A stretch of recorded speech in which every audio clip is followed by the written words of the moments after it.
హరి ఓం. పరమేశ్వర స్వరూపమైన సభకి నమస్కారం. భగవంతుని యొక్క కారుణ్యము సముద్రము చేత పోల్చబడింది. ఎందుచేత అలా పోల్చబడాలి అంటే, యథార్థమునకు సముద్రము కూడా ఆయన యొక్క కారుణ్యముతో పోల్చడానికి సరి అయిన ఉపమానము కాకపోయినప్పటికీ అంతకన్నా మరొకటి లేదు కనుక ఎప్పుడెప్పుడు భగవంతుని యొక్క అనుగ్రహము గురించి, కారుణ్యము గురించి, దయ గురించి, వాత్సల్యము గురించి మాట్లాడినా అప్పుడప్పుడు సముద్రముతో పోలుస్తారు. అది శివస్వరూపముగానే ఉండక్కర్లేదు. భగవంతుడన్నవాడు ఒక్కడే భగవంతుడు. అది ఒక్కొక్క నాడు రామచంద్ర ప్రభువుగా నడుస్తుంది, అది ఒకనాడు కృష్ణ భగవానుడిగా నడుస్తుంది, అది ఒకనాడు శివుడిగా నడుస్తుంది. అందుకే శివుడి గురించి చెప్పాలంటే కృష్ణుడు చెప్తాడు, కృష్ణుడి గురించి చెప్పాలంటే శివుడు చెప్తాడు. రాముడు ఆరాధించాలంటే శివలింగాన్ని ఆరాధిస్తాడు. లోకానికి ఒక మంచి నామం చెప్పాలంటే శివుడు రామనామాన్ని చెప్తాడు. అసలు వాళ్ళిద్దరి మధ్య ఏ విధమైన భేదము ఉండదు. అటువంటి భేదాన్ని పొరపాటున కూడా చూడకూడదు. ఎందుకనంటే మన ప్రయత్నమంతా దీని కొరకు, మన సాధనంతా దీని కొరకు. అంటే శివస్య హృదయం విష్ణుర్విష్ణోశ్చ హృదయం శివ. శివుని యొక్క హృదయము విష్ణువు, విష్ణువు యొక్క హృదయము శివుడు. కాబట్టి శివకేశవులన్న రెండు పదార్థములుగా కనపడుతున్నవి ఒక్కటే అని జ్ఞానము చేత బాగా తరచి తెలుసుకుని ఆ వచ్చినటువంటి నవనీతము, ఆ జ్ఞానము ఈశ్వరుడే వచ్చి స్వీకరించి మన్ని కృతార్థుణ్ణి చేస్తాడు. కనుక భగవంతుడి యొక్క కరుణ గురించి చెప్తే సముద్రాన్ని ఉపమానంగా చెప్తారు. అందుకే చూడండి, దాశరథీ శతకం అంతా కూడా రాముడి యొక్క కారుణ్యాన్ని చెప్పవలసి వస్తే, రామచంద్రమూర్తి నీ యొక్క కారుణ్యము సముద్రముతో సమానమైనది అని ఆయన రామదాసు గారు కీర్తిస్తూ ఉంటారు. సముద్రము యొక్క లోతు తెలుసుకునేటటువంటి ప్రయత్నం చేసిందనుకోండి ఒక ఉప్పు చిలక, ఒక పంచదార చిలక, అది లోతు తెలుసుకోలేదు. తెలుసుకోకముందే ఆ ఉప్పు చిలక, పంచదార చిలక కూడా సముద్రములో అంతర్భాగముగా కరిగిపోతుంది. భగవంతుని యొక్క కారుణ్యముతో కూడిన లీలలు దేని కొరకు వింటారంటే, మీరు విన్నప్పుడు మీ మనస్సు హత్తుకుంటుంది. అలా అని అబద్ధాలు తీసుకొచ్చి చెప్పకూడదు. ఉన్నది ఉన్నట్టే చెప్పాలి. అది జరిగిన కథ అయి ఉండాలి. అప్పుడు మీరు ఆ విశేషాన్ని వింటే, ఆయన యొక్క అంతులేని దయను వింటే, దశరథి కరుణాపయోనిధి అన్నట్టే భగవంతుడు కరుణాపయోనిధి. అది విన్నప్పుడు మీ మనస్సు పట్టుకుంటుంది. మనస్సుకున్నటువంటి గొప్ప బలమదే, గొప్ప బలహీనత అదే. ఈశ్వరుణ్ణి పట్టుకుందనుకోండి మనస్సు, అది తెలిసో తెలియకో దాని అలవాటు ఏమిటవుతుందంటే తెలియకుండానే వెళ్ళిపోయి మళ్ళీ భగవంతుడి దగ్గరికి చేరిపోతుంది. మీరు చూడండి, ఇది మీకు పశువుల యందు కనపడుతుంది. చాలా కాలం ఒక ఆవుని ఒకరు పోషించి ఆ ఆవుని వేరొకరికి దానం చేసేసారనుకోండి, గొల్లవారు వచ్చి ఆ ఆవుని మేతకి తీసుకెడితే కొనుక్కున్న వాళ్ళ ఇంటికి ఆవు వెళ్ళదు. జాగ్రత్తగా చూడకపోతే ఆవు ఏం చేస్తుందంటే తిన్నగా వచ్చేసి సాయంకాలం అయ్యేటప్పటికీ కట్టుకొయ్య దగ్గరికి వచ్చి నించుంటుంది. నన్ను కట్టేసేయి అని నించుంటుంది. అదేమిటి, కట్టేస్తే దానికి బాధ కదా అంటే, కట్టుకొయ్య దగ్గరికి వచ్చి నా మెడలో బంధనము వెయ్యి అని నిలబడుతుంది. ఎందుకు నిలబడుతుంది అంటే దానికి అలా అలవాటైపోయింది. ఇంకా ఒక పశువు అలా ప్రవర్తిస్తుంది. ఒక కుక్క చూడండి, ఒక వీధి కుక్కని మీరు రోజు 1 గంట అయ్యేటప్పటికి ఇంత అన్నం పెట్టడం దానికి అలవాటు చేశారనుకోండి, 1 గంట అయ్యేటప్పటికి ఎక్కడున్నా సరే పరిగెత్తుకుంటూ వచ్చి తోక ఊపుతూ నించుంటుంది. ఇంత అన్నం తింటుంది. వాటికి కూడా కాలము, రోజు, మనుష్యులు, అనుబంధములు తెలుసండి వాటికి. అలా మీరు భగవంతుని యొక్క కారుణ్యమును తెలుసుకుంటే, ఆ తెలుసుకోవడం వల్ల కలిగేటటువంటి ఆనందము చేత మనస్సు పరిపరి విధముల దాని దగ్గరికి వెళుతుంది. వెళ్ళి దాన్ని ముట్టుకుంటుంది. ముట్టుకునేటప్పుడు మీకు తెలియకుండా ఒక రకమైనటువంటి ఆనందము కలుగుతుంది. అన్నిటిని మించి మీకు రక్షణ హేతువు ప్రసరణం జరుగుతుంది. ఒక్కొక్క లీల ఉందనుకోండి, అన్ని లీలలకి ఒకటే ప్రయోజనం ఉండదు. నిన్నటి రోజున మీరు గంగావతరణం విన్నారు. గంగావతరణం పైకి లీల చాలా గొప్పది, జరిగినదే యథార్థంగా. కానీ మీరు కొంచెం తాత్వికంగా ఆలోచించండి. అప్పుడెప్పుడో గంగ పడినప్పుడు భగవానుడు అక్కడ నిలబడ్డాడు.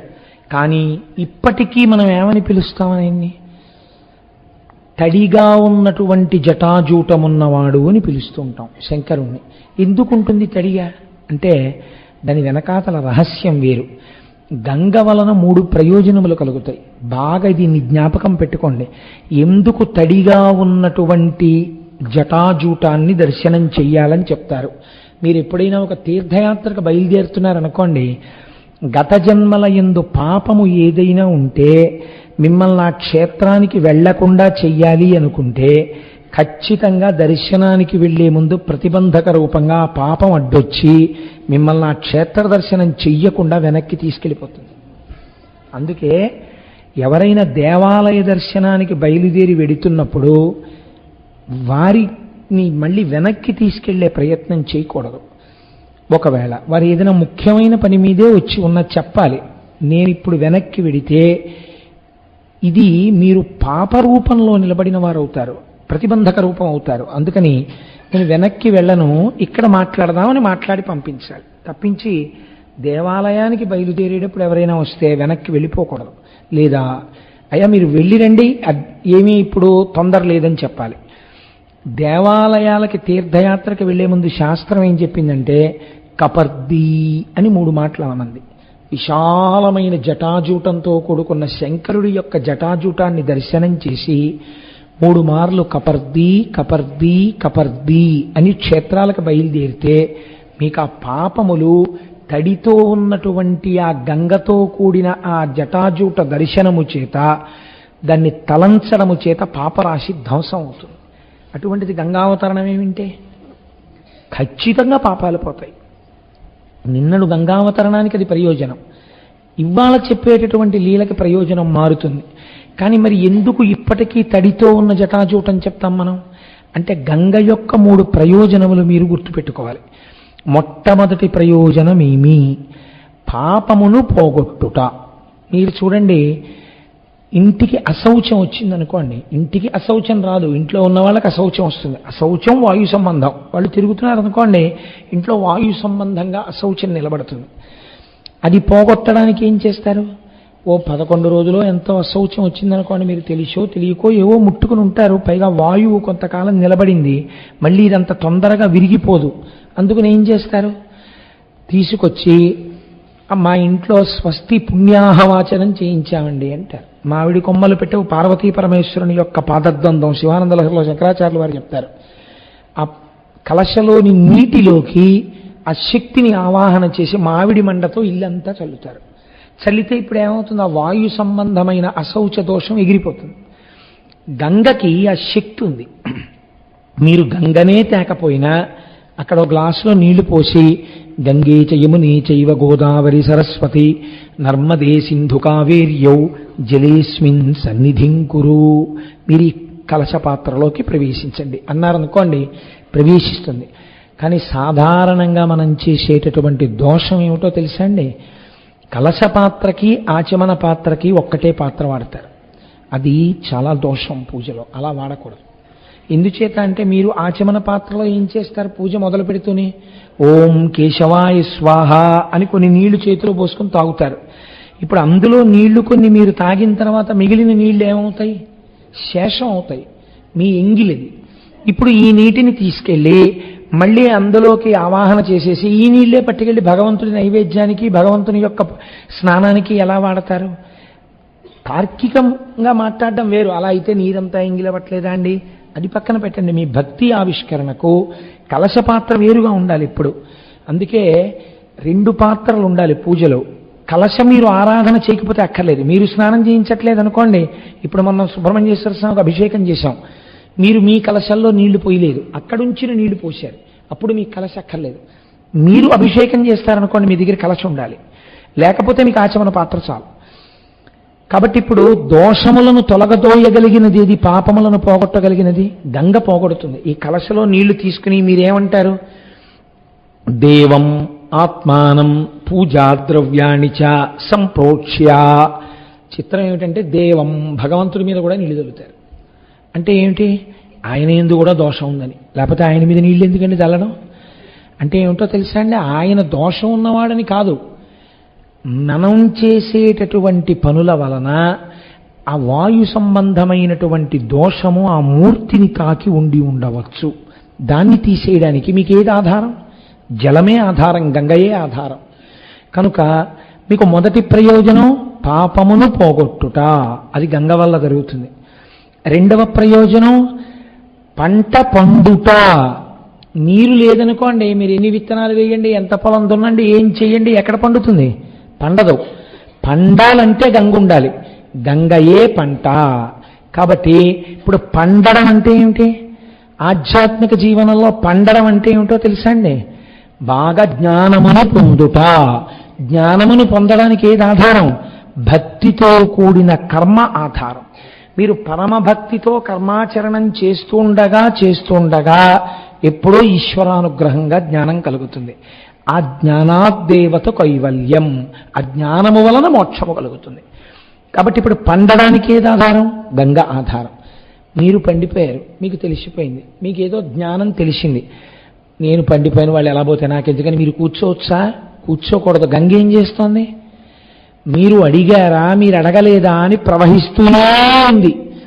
గంగ ఎలా ప్రవహించిందో తాను పొందిన జ్ఞానం ఇంతైనా అంతైనా 10 మందితో పంచుకోవాలి. 10 మందికి తను తెలియచెప్పాలి. తన విద్యయందు తనకి స్వార్థం కానీ, తన విద్యయందు తనకి మోహం కానీ ఉండకూడదు. తనకి ఎంత తెలుసో అంతా చెప్పేయాలి. ఒక మేఘం చూడండి, పూర్తిగా వర్షించి తేలిక పడిపోయి అమ్మయ్యా నేను తేలిక పడిపోయానని దూదిపించేయి వెళ్ళిపోతుంది. అలా అమ్మయ్యా నేను చదువుకున్నవి, నేను కష్టపడి తెలుసుకున్నవన్నీ చెప్పేశాక వాళ్ళెవరో నీకేదో చేస్తారని ఎదురు చూడకూడదు. చెప్పడమే ప్రయోజనం. నాకు ఈశ్వరుడు నోరిచ్చినందుకు, తెలుసుకోగలిగిన బుద్ధి ఇచ్చినందుకు నేను తెలుసుకున్నది నేను వెదజల్లేశాను. నాకు నా విద్యయందు మోహం లేకుండా నేను నిలబడిపోయానని సంతోషంగా నువ్వు ఇంటికి వెళ్ళిపోవాలి. అంతే. ప్రతిఫలాపేక్ష ఉండరాదు. ఉపన్యాసానికి వస్తారా అంటే మీరు ఎంత ఇస్తారు అని అడగరాదు. నీ విద్యయందు నీకు మోహము ఉండకూడదు. కనుక ఇప్పుడు సరస్వతి అని మనం పిలుస్తూ ఉంటాం. సరస్వతి ఏ రంగులో ఉంటుంది? తెలుపు. శంకరుడు తెలుపు. తెలుపు జ్ఞానం. సరస్వతి అన్న మాటకు అర్థం ఏమిటో తెలుసా అండి? దట్ విచ్ ఫ్లోస్ అని అర్థం. ఏది ప్రవహించునో దానికి సరస్వతి అని పేరు. ప్రవహించకుండా ఆగిపోయింది అనుకోండి అంటే తను అన్నీ తెలుసుకున్నాడు, ఎవ్వరికి చెప్పడం. అడిగారనుకోండి, మీరు వెళ్ళి అయ్యా ఇది ఏమిటండి అని అడిగారనుకోండి, చెప్పనండి అంటాడు.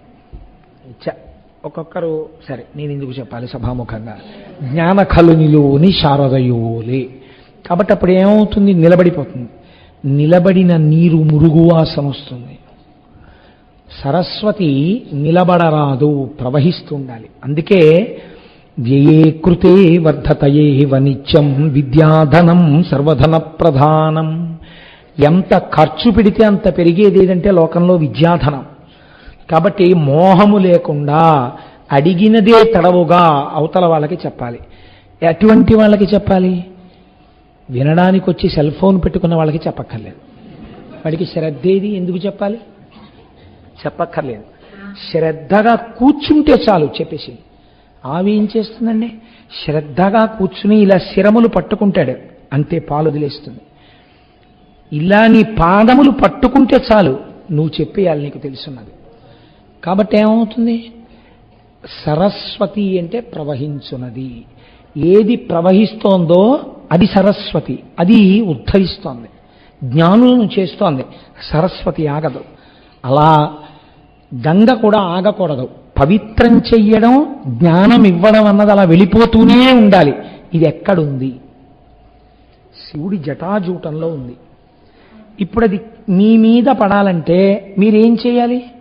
మీరు ఆయన పాదాలు ఇలా పట్టుకుని ఇలా వంగున్నారనుకోండి, ఆయన పాదాలు పట్టుకుని నించుంటే ఆయన ఏం చేస్తారు? అలా కూర్చోడు కదా బిర్రబిగిసి. వంగి నాన్న నీకు జ్ఞానసిద్ధిరస్తు అంటాడు. ఇలా అనగానే ఒక్కొక్క మహానుభావుడు దర్శించాడండి. శ్రీశైలం మల్లన్న శిరసొంచేన చేనంత గంగమ్మ వాన. గంగ పడ్డం అంటే ఏంటి? వర్షం పడ్డమే గంగ పడ్డం. గంగావతరణం ఇప్పుడు మీరు చూడాలంటే వర్ష రూపంలోనే గంగావతరణాన్ని చూడాలి. ఎందుకని? శివుడి జటాజూటంలో ఉన్న గంగ పరమ పవిత్రం, ఆకాశగంగ. ఆయన తల ఉంచి సంతోషించాడనుకోండి, గంగ పడుతుంది. బహుశా చెప్పినవాడి సమర్థత కాదు, విన్నవాళ్ళు ఎవరి పొంగిపోయారో గంగావతరణానికి, గంగావతరణం జరిగిపోయింది కాకినాడలో, అంతే. కాబట్టి నిశ్చలమైన భక్తితో నిలబడితే చాలా ఏమైంది? తడిసిపోయారు మీరు ఇవాళ. మీరు తడిసిపోయారు జ్ఞానగంగలో. ఇదే శ్రీ సూక్తంలో మనం అడుగుతాం, అమ్మ నేనేం చేస్తున్నాను? నీ పాదముల దగ్గరకు వచ్చి శిరస్సు వంచుచున్నాను. ఉంచితే నువ్వేం చేస్తావు? లక్ష్మీర్ దివ్యైర్ గజేంద్రైర్ మణిగణఖచితై స్థాపితా హేమకుంభై నిత్యం సా పద్మహస్తా మమ వసతు గృహే సర్వమాంగళ్యయుక్తా. మీరు నిజంగా శ్రీ సూక్తాన్ని చదువుతున్నప్పుడు అనుభవిస్తున్నారనుకోండి, మీరు ఏం చెప్తారప్పుడు? అమ్మా నేను నీ పాదముల మీద శిరస్సు తాటించి నమస్కరించుచున్నాను అంటారు. ఇప్పుడు ఏనుగులు వచ్చి కలశలతో ఇలా తామర పూలు అభిషేకం చేస్తున్నాయనుకోండి, ఆవిడ పాదాల మీద మీ తల ఉంటే ఆవిడ మించి పడ్డ పూలు ఎక్కడ పడాలి? మీ మెడ మీద అక్కడ పడాలి, తడి తడిగా. మీరు ఆ ధ్యానంలోంచి లేచినప్పుడు ఇదంతా తడిగా ఉందని మీరు తడుముకోవలసి ఉంటుంది. ఎందుచేత? ఆ భావన ఉండిపోతుంది. ఆ తడి తామర పూలన్నీ మెడ మీద పడ్డాయి కదా, తడేని. నిజంగా ఉందా? తడేం లేదు. ఎందుకు అలా తడుముకుంటున్నారు అంటుంది భార్య. ఏం లేదులే అంటాడు. ఇప్పుడు ఏమైంది? నిజంగా పడతాయి ఆ పూలు, వాడి మీద పడ్డాయి ఆ పూలు. భావన యందు పడతాయి. భావనా మాత్ర సంతుష్టాయై నమః. మీరు భావన చేస్తే అది అమ్మవారి యొక్క అనుగ్రహానికి దారితీస్తుంది. ఈ అనుగ్రహం జ్ఞానంగా మారుతుంది. ఈ జ్ఞానము వలన కైవల్యమునకు వెడతాడు. కాబట్టి ఇప్పుడు శంకరుడు గంగను దాల్చుట అంటే కేవలముగా అలా ఏదో కుండలో నీళ్ళెట్టు కూర్చున్నట్టు కూర్చుంటాడని మీరు అనుకుంటున్నారా? అది జ్ఞానగంగగా మారినది. ఆ జ్ఞానగంగ ఎందే మీరు తడిసిపోవలసి ఉంటుంది. కాబట్టి ఒక లీల ఉంటుంది, దానికి బాహ్య ప్రయోజనం ఉంటుంది. మీరు ఆంతర ప్రయోజనము కూడా తెలుసుకోవడం మీ ధ్యానమును పరిపుష్టం చేస్తుంది. ఉన్నతి ఎక్కడ కలుగుతుందంటే ఆ ధ్యానములోనే కలుగుతుందండి. ఆ ధ్యానమునందు ఏకీకృతమైపోతాయి. మూడుగా మొదలెట్టినవి ఒకటైపోతాయి. నేను కూర్చున్నాను పూజకి, నేను శివుణ్ణి పూజ చేస్తున్నాను, శివుడు పూజ చేయబడుచున్నాడు, నేను ధ్యానము చేయువాడను, ధ్యానము చేయబడువాడు శివుడు, ధ్యానము అని మూడుతో మొదలుపెట్టారు. మీరు అపారమైన ఆనందంలో అన్నీ మరిచిపోయినప్పుడు మీరు ఏది చూస్తున్నారో దాంట్లో మీ మనస్సు లయమైపోయింది. మీరు పైకి శరీరం ఉంది, కానీ మీరు చూస్తున్నటువంటి మూర్తిలోకి ప్రవేశించేశారు. ఇప్పుడు ఏమైపోయింది? ఒక్కటే ఉంది. ఏ వస్తువుని చూస్తున్నారో ఆ వస్తువే ఉన్నది. నిన్నటి రోజున శంకరుడు గంగని పట్టడంలో ఒక గొప్ప కారుణ్యం, ఒక గొప్ప దయ. ఎందుకని? భగీరథుడు అడగకుండానే పడతానన్నాడు, బ్రహ్మగారు అడిగాకిచ్చారు. శివుడు అడగకుండా పడతానన్నాడు. కాబట్టి కారుణ్యం అక్కడే మొదలైపోయింది. ఇప్పుడు చూడండి, ఇవాళ మనం వేరొక లీలని ప్రారంభం చేస్తున్నాం. అందులో అసలు శివుడి దయ గురించి మీరు వింటే ముక్కున వేలేసుకోవాలి, అంత చిత్రంగా ఉంటుంది. ఎప్పుడు జరిగింది? పాండవులు అరణ్యవాసం చేస్తున్నారు. దేనికి అరణ్యవాసం చేశారు? ధర్మమూర్తులు కనుక, ధర్మమును ఆలంబనముగా స్వీకరించిన వారు కనుక వారు అరణ్యవాసం చేస్తున్నారు. మీరు ఒకటి బాగా జ్ఞాపకం పెట్టుకోండి, ఎప్పుడు కథని కథగా వినడం వల్ల మీకు ప్రయోజనము చాలా తక్కువ. కథని మీరు విచారణ చేస్తూ ఉండాలి. ఒక పద్యం చదివితే కాసేపు కళ్ళు మూసుకొని ఆలోచించాలి, ఈ పద్యం ఇలా ఎందుకు వచ్చింది అని ఆలోచించాలి. పాండవులు ఎక్కడున్నారండి? అరణ్యవాసం చేస్తున్నారు. పాండవులలో ధర్మరాజాదులకు తెలియదా కృష్ణుడు భగవానుడని? ఖచ్చితంగా తెలుసు. కుంతీదేవి ఎన్నో మాటలు చెప్పింది ఈ విషయాన్ని. కృష్ణుడు వచ్చాడు. వచ్చినప్పుడు ఏమనాలండి వాళ్ళు? ఎందుకు నువ్వు మాకు ఇలా వస్తూ ఉండడం, అడిగిన అన్నం నేను వెళ్ళడానికే? ఏమయ్యా నువ్వు తలుచుకుంటే మాకు మళ్ళీ రాజ్యం ఇవ్వలేవా? మాకు ఈ అరణ్యవాసం ఏమిటి కష్టాలు అని అడగాలి కృష్ణుడిని. వాళ్ళు దెప్పి పొడవలేదు. ఎప్పుడు మీరు భగవంతుడి పాదములను బాగా పట్టుకోవలసింది ఎప్పుడో తెలుసా అండి? కష్టంలో ఉన్నప్పుడే ఎక్కువ పట్టుకోవాలి. నింద చెయ్యకూడదు. ఈశ్వరుణ్ణి ఉద్ధరించే మార్గం చెప్పమని ఈశ్వరుణ్ణే అడగాలి మీరు. ఏ వస్తువు మీకు నమ్మకం ఉందని ఏమిటి గుర్తు? ఈయన దగ్గరికి వెడితే పని అవుతుంది అని మీకు నమ్మకం ఉంది అని గుర్తేమిటి? మీరు ఆయన దగ్గరికి వెళ్ళి అడుగుతారు కదండి. మీకు భగవంతుడి మీద కూడా విశ్వాసం ఉంది, ఏమిటి గుర్తు? భగవంతుడిని అడగాలి చేసి పెట్టమని. కానీ ఒక్కటి, మీరు ఎలా ఉండాలి అడిగేటప్పుడు మీకు చేయడానికి? మీరు ధర్మమునందు నిలబడ్డానికి సిద్ధపడాలి కదా. అరణ్యవాసమునందున్న పాండవుల యందు స్థితి ఉన్నది. కాబట్టి ఇప్పుడు ధర్మరాజు కృష్ణ భగవానుడితో ఒక మాట అంటున్నాడు. శ్రీకృష్ణ భగవానుడు అరణ్యానికి వచ్చాడు. తన భక్తుల కోసమని భగవంతుడు ఎక్కడికైనా వెళ్ళిపోతుంటాడు. ఇప్పుడు సాకారుడై అక్కడికి వచ్చాడు. ఆయన అన్నాడు, ధర్మరాజు, మరియును రాజసూయమున మారుతి తోడను క్రీడితోడను పరిభవముందినట్టి జనపాలురు మత్సరముంది యుద్ధతిన్ కురుపతి చేరి మీరిమము కూల్చదలంచుచునున్నవారు దుర్భరమగు వీరినందర దురంబున నోర్వగ పద్మలోచన అన్నాడు. అయ్యా మహానుభావానికి తెలియనటువంటి విషయం లేదు. రాజసూయాగం చేశాం మేము పూర్వం. ఆ రాజసూయాగం చేసినప్పుడు మారుతి అంటే ఇక్కడ హనుమకారు, వాయుపుత్రుడు భీమసేనుడు. భీమసేనుడు అర్జునుడు కలిసి తమ బాహుబలంతో ఎందరో రాజుల్ని రాజాధిరాజుల్ని ఓడించి అంతమంది ఓడిపోయి ఎదురు తిరిగేవాడు లేడన్న స్థితి వస్తే తప్ప రాజసూయాగం చేయరు. కాబట్టి మేము రాజసూయాగం చేశాము అంటే అందరూ రాజుల్ని ఓడించేశాం. మా చేత ఓడింపబడిన రాజు లేడు. ఇప్పుడు మేము అరణ్యవాసానికి వచ్చాం అంటే ఏమైంది? ఓడలు బళ్ళయ్యాయి. ఇప్పుడు ఇది ఎవరి వలన జరిగి ఉండాలి? విధి వలనే జరిగి ఉండాలి. భగవంతుని యొక్క ఆశ్చర్యకరమైన చేష్టితమే. కాబట్టి నువ్వు కారణం అంటున్నాడా ధర్మరాజు? అంటలేదు. ఇప్పుడు మేము అరణ్యంలో ఉన్నాం. ఇత పూర్వం మా చేత ఓడింపబడిన వారు అందరూ ఏకమయ్యారు. ఏకమై ఏమిటి వాళ్ళకి మా మీద పగ? ఇత పూర్వం మేము రాజసూయాగం చేశాం, సింహాసనాల మీద ఉన్నాం. ఇప్పుడు మేము రాజ్యభ్రష్టులం, అరణ్యంలో ఉన్నాం.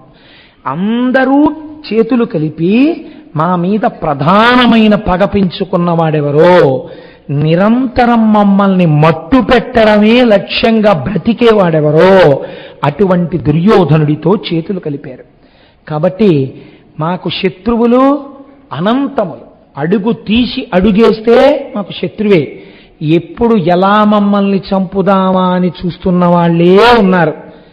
ఈశ్వర, మేము ఈ సంకటం నుంచి ఎలా బయటపడతాం? మాకు ధైర్యం ఎలా కలుగుతుంది? రేపొద్దున్న అజ్ఞాతవాసం పూర్తయి బయటికి వస్తే మేము వీళ్లతో యుద్ధం చెయ్యాలి కదా. ధర్మరాజు ఎంత దూరదృష్టితో అడుగుతున్నాడో చూడండి. అజ్ఞాతవాసం పూర్తయి నేనే ధర్మరాజుని అని చెప్పే లోపలే కనిపెట్టే వాళ్ళు కోట్ల మంది తిరుగుతున్నారు. వీళ్ళు మమ్మల్ని తెగటార్చే ప్రయత్నంలో ఉంటారు. మేమెవరో తెలిస్తే అసలు ఇంకా మేము యుద్ధానికి బలం సమీకరించుకోవడానికి అవకాశం ఉండదు. నలుగురిని పోగేసుకుని మాకు మేమెవరో ఎక్కడున్నామో ఎవ్వరికీ తెలియదు. ఎందుకని అజ్ఞాతవాసానికి వెళ్ళిపోవాలి, ఎక్కడో ఉంటాం. అజ్ఞాతవాసంలోంచి ఎంత కష్టం వచ్చిందండి నిజంగా పాండవులకి. మేము ఇలా బయటికి వచ్చి ఊపిరి పీల్చుకుని అమ్మయ్యా అజ్ఞాతవాసం అయిపోయింది అనేటప్పటికీ ఓం అని గణపతి పూజ ఎక్కడ? యుద్ధభూమిలోనే. అదే జరిగింది కదండి మరి ఉత్తరగోగ్రహణంలో. శత్రువులు వెన్నంటి వచ్చి నిలబడిపోతారంతే. అప్పటికి మాకెవరు దిక్కు? ఎవరు మా వెనకాల ఉన్నవాళ్ళు ఎవరు? మేము 5గురమే. వాళ్ళు మమ్మల్ని తెగటార్చరా? అన్ని వేపుల నుంచి వచ్చి మమ్మల్ని చంపరా? మాకు ఇప్పుడు ఉన్న శక్తి మాకు చాలని అహంకరించట్లా. ధర్మరాజు గారు పట్టుకునేటటువంటి ఆయుధాల గురించి మీరు వింటే ఆశ్చర్యపోతారు. ప్రతిదాని మీద బంగారు వృషభాలు చెక్కుంటాయి. ఇంట్లో ఉండే వస్తువులు కూడా అలా ఉండాలండి. మీరు ఇంట్లో ఉండే ఏ వస్తువుని ముట్టుకున్నా అది మిమ్మల్ని ధర్మ ప్రచోదనం చేసేదై ఉండాలి. మీ మనస్సు వ్యగ్రతతో ఉందనుకోండి, మీరు ఇలా వెళ్ళి కబ్బోర్డ్ తీస్తే కేవలం మీ ప్యాంట్లు చొక్కాలు హ్యాంగర్ ఉండకూడదు. మీ ప్యాంట్లు చొక్కాలతో పాటు ఆ వెనకాతల ఒక రాజరాజేశ్వరి అమ్మవారి ఫోటో ఉందనుకోండి, మీ మనస్సు ఏదో ఉద్ధతితో బయలుదేరుతూ ప్యాంటు షర్టు తీసుకుంటోందనుకోండి, అమ్మవారు ఎదురుగుండా కనపడగానే ఎంతమందికి నువ్వేం ఉపన్యాసాలు చెప్పావు, ఇవాళ ఎంత కోపంతో బయలుదేరుతున్నావు, అలా వెళ్ళొచ్చా నువ్వు? అంతే, సంయమనంలో కడతారు. ఎటు తిరిగినా మీకు చంద్రశేఖర పరమాచార్య స్వామి వారి మూర్తులు కనపడుతున్నాయి అనుకోండి, ఆయన్ని చూడగానే అసలు ఆయన యొక్క ఆ చిరునవ్వు చూడగానే మీ మనస్సు శాంతంగా ఉంటుంది. అవతల వాళ్ళ అజ్ఞానాన్ని మీరు మన్నించగలుగుతారు. ఈ స్థితి రావడానికి వస్తువులు కూడా అలా ఉండాలి. అందుకే ధర్మరాజు గారి వాడేటటువంటి ఆయుధాలన్నింటి మీద బంగారు వృషభములను చెక్కించుకున్నాడు ఆయన. ఎందుకో తెలుసా అండి? బంగారు వృషభములు, వృషభము పరమశివుడు అధిరోహిస్తాడు. వృషభము ధర్మమునకు సంకేతము. నేను ఆయుధం పట్టినా ధర్మానికే పట్టాలి, నేను బాణం వదిలితే ధర్మానికే వదలాలి. నేను ఇలా పట్టుకుంటే వృషభాలు కనపడుతూ ఉండాలి. కాబట్టి నిష్కారణ బాణ ప్రయోగం జరగకూడదు. అందుకని దాని మీద కూడా వృషభాలే. మీకు ఏది వచ్చినా మీకు ఈ ధర్మం నేర్పిందండి లోకంలో. మన పౌరాణిక వాంగ్మయం లాంటి వాంగ్మయం ఎక్కడుందండి ప్రపంచంలో? మీరు విచారణ చేసి చదవండి. అసలు నేను ఇటువంటి ధర్మంలో పుట్టినందుకు ఈశ్వర కృతజ్ఞుడను, ఎన్ని జన్మలెత్తినా నీ ధర్మంలో పుట్టించని అడుగుతారు మీరు. కాబట్టి ఇప్పుడు ఆయన ఎంత గొప్పగా అడిగాడో చూడండి. ఆయనకి గాంధీవం ఉంది. ఎవరికి? అర్జునుడికి. దాని నిండా పద్మాలు ఉంటాయి, బంగారు పద్మాలు. బంగారు పద్మాలు ఎందుకో తెలుసా అండి? పద్మంలోంచి లక్ష్మీదేవి ఆవిర్భావం. లక్ష్మి అంటే జయం. అది పట్టుకున్నానంటే జయమే, తెగటా చేయాలి. ఆ ఉత్సాహానికి ఆయన అలా పట్టుకుంటాడు. వాళ్ళ ఆయుధాల గురించి ప్రత్యేకం పాండవులు ఆయుధములు అని మీరు ఒక ఉపన్యాసం విన్నారనుకోండి తెలబోతారు. అలా ఉంటాయి. సరే, ఇప్పుడు మనకు అదంతా అల్లరి ఎందుకు కానండి. ఇన్ని ఉన్నా మిడిసిపడలేదు ధర్మరాజు గారు. కృష్ణుణ్ణి చూసి అంటున్నాడు, మాకు రక్షణ దేని వలన ప్రసరిస్తుందో, ఇన్ని కోట్ల శత్రువుల్ని మేము ఎలా ఎదుర్కోగలమో మార్గం చెప్పవయ్యా అన్నాడు. ఇది పెద్దలు కనపడినప్పుడు మీరు అడగవలసిన మాట. ఇప్పుడు చూడండి కృష్ణుడు ఎంత అందంగా మాట్లాడుతున్నాడు. ఎక్కడున్నాయండి శివకేశవ వేదాలు? కృష్ణుడు అంటున్నాడు, అనినా వనజాక్షుడారసి అనియను ధర్మజునితోడా అనఘ చరిత్ర మునివరుడు ఉపమన్యుని శాసనమునచే శివుని కొలిచి శక్తులు కొంటిన్. నాకు ఉపమన్యు మహర్షి ఉపదేశం చేశారు. నేను పరమశివుణ్ణి ఆరాధన చేసి ఎన్నో శక్తులు పొందాను. కృష్ణ భగవానుడు చెప్తున్నాడు అర్జునుడు ధర్మరాజు గారితోటి అని. అభవుడు సంశ్రితార్తిహరుడు అద్భుత శౌర్య ధురంధరుండు, అద్భుత శౌర్య ధురంధరుణ్ అసద్విభవహరుండు, నీరికను విశ్వవిమోహన ధీరుడైన అవ్విభుని భజించి చేకొనుడు వెగ్గలమొప్ప సమస్త సంపదల్ రభసములేని మార్గమిది రాజలలామా తలంచి చూడుమా. ఎందుకయ్యా బెంగపెట్టుకుంటావు? మహానుభావుడు, దీనదయాళు, ఎవరి పేరు శివుడో, ఎవరు మంగళములన్నిటికీ కూడా ఆలవాలమో, ఎవడి అనుగ్రహము మంగళములనిస్తుందో, ఏ ఒక్కడు ఇలా చెయ్యెత్తి అంటే నీకు శుభం జరుగుతుందో, ఏ ఒక్కడు నిన్ను చూసి నవ్వినంత మాత్రం చేత సమస్త లోకములు నీకు ఎదురు నిలబడినా నువ్వు బెంగపెట్టుకోనవసరం లేదో. వాళ్ళు ప్రాజ్ఞుడి పరిస్థితి ఎప్పుడు ఎలా ఉంటుందో తెలుసా అండి? శత్రుబలాన్ని అంటే క్షాత్రమునందు శత్రువు ఎంతటి వాడంటే అనకూడదు. ఎంతండి వాడెంతండి అనడు క్షత్రియుడు. చిన్న శత్రువు అయినా సరే బాగా వాడి బలాన్ని ఎక్కువ చూడాలి. మీకు అందుకే లోకంలో సింహావలోకనము అన్న మాట వచ్చింది. సింహం మృగరాజు, అది కానీ గర్జించింది అనుకోండి మిగిలిన జంతువులు పారిపోతాయి. అలాంటి సింహం అరణ్యంలో నడిచి వెళ్ళేటప్పుడు దాని వెంట్రుకల్లోంచి వాసన ఎంత దూరం వస్తుందో అంత దూరం జంతువులు ఉండవు. అలాంటి సింహం ఒక 50 అడుగులు నడిచి ఆగి వెనక్కి తిరిగి ఒకసారి చుట్టూ చూస్తుంది.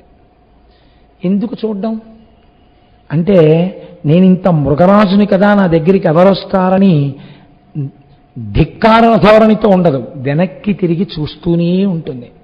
నీవు 4 సభలలో పూజనీయుడు అనిపించుకుంటే ఇంకా నా అంతటి వాడెక్కడున్నాడని నువ్వు భగవదారాధనం మానేసి, ధ్యానం మానేసి, ఓ 4 మంచి పుస్తకాలు చదవడం మానేసి నువ్వు ఉంటే నువ్వు సింహావలోకనము చేసిన వాడవు కాదు, నక్కవైపోతావు.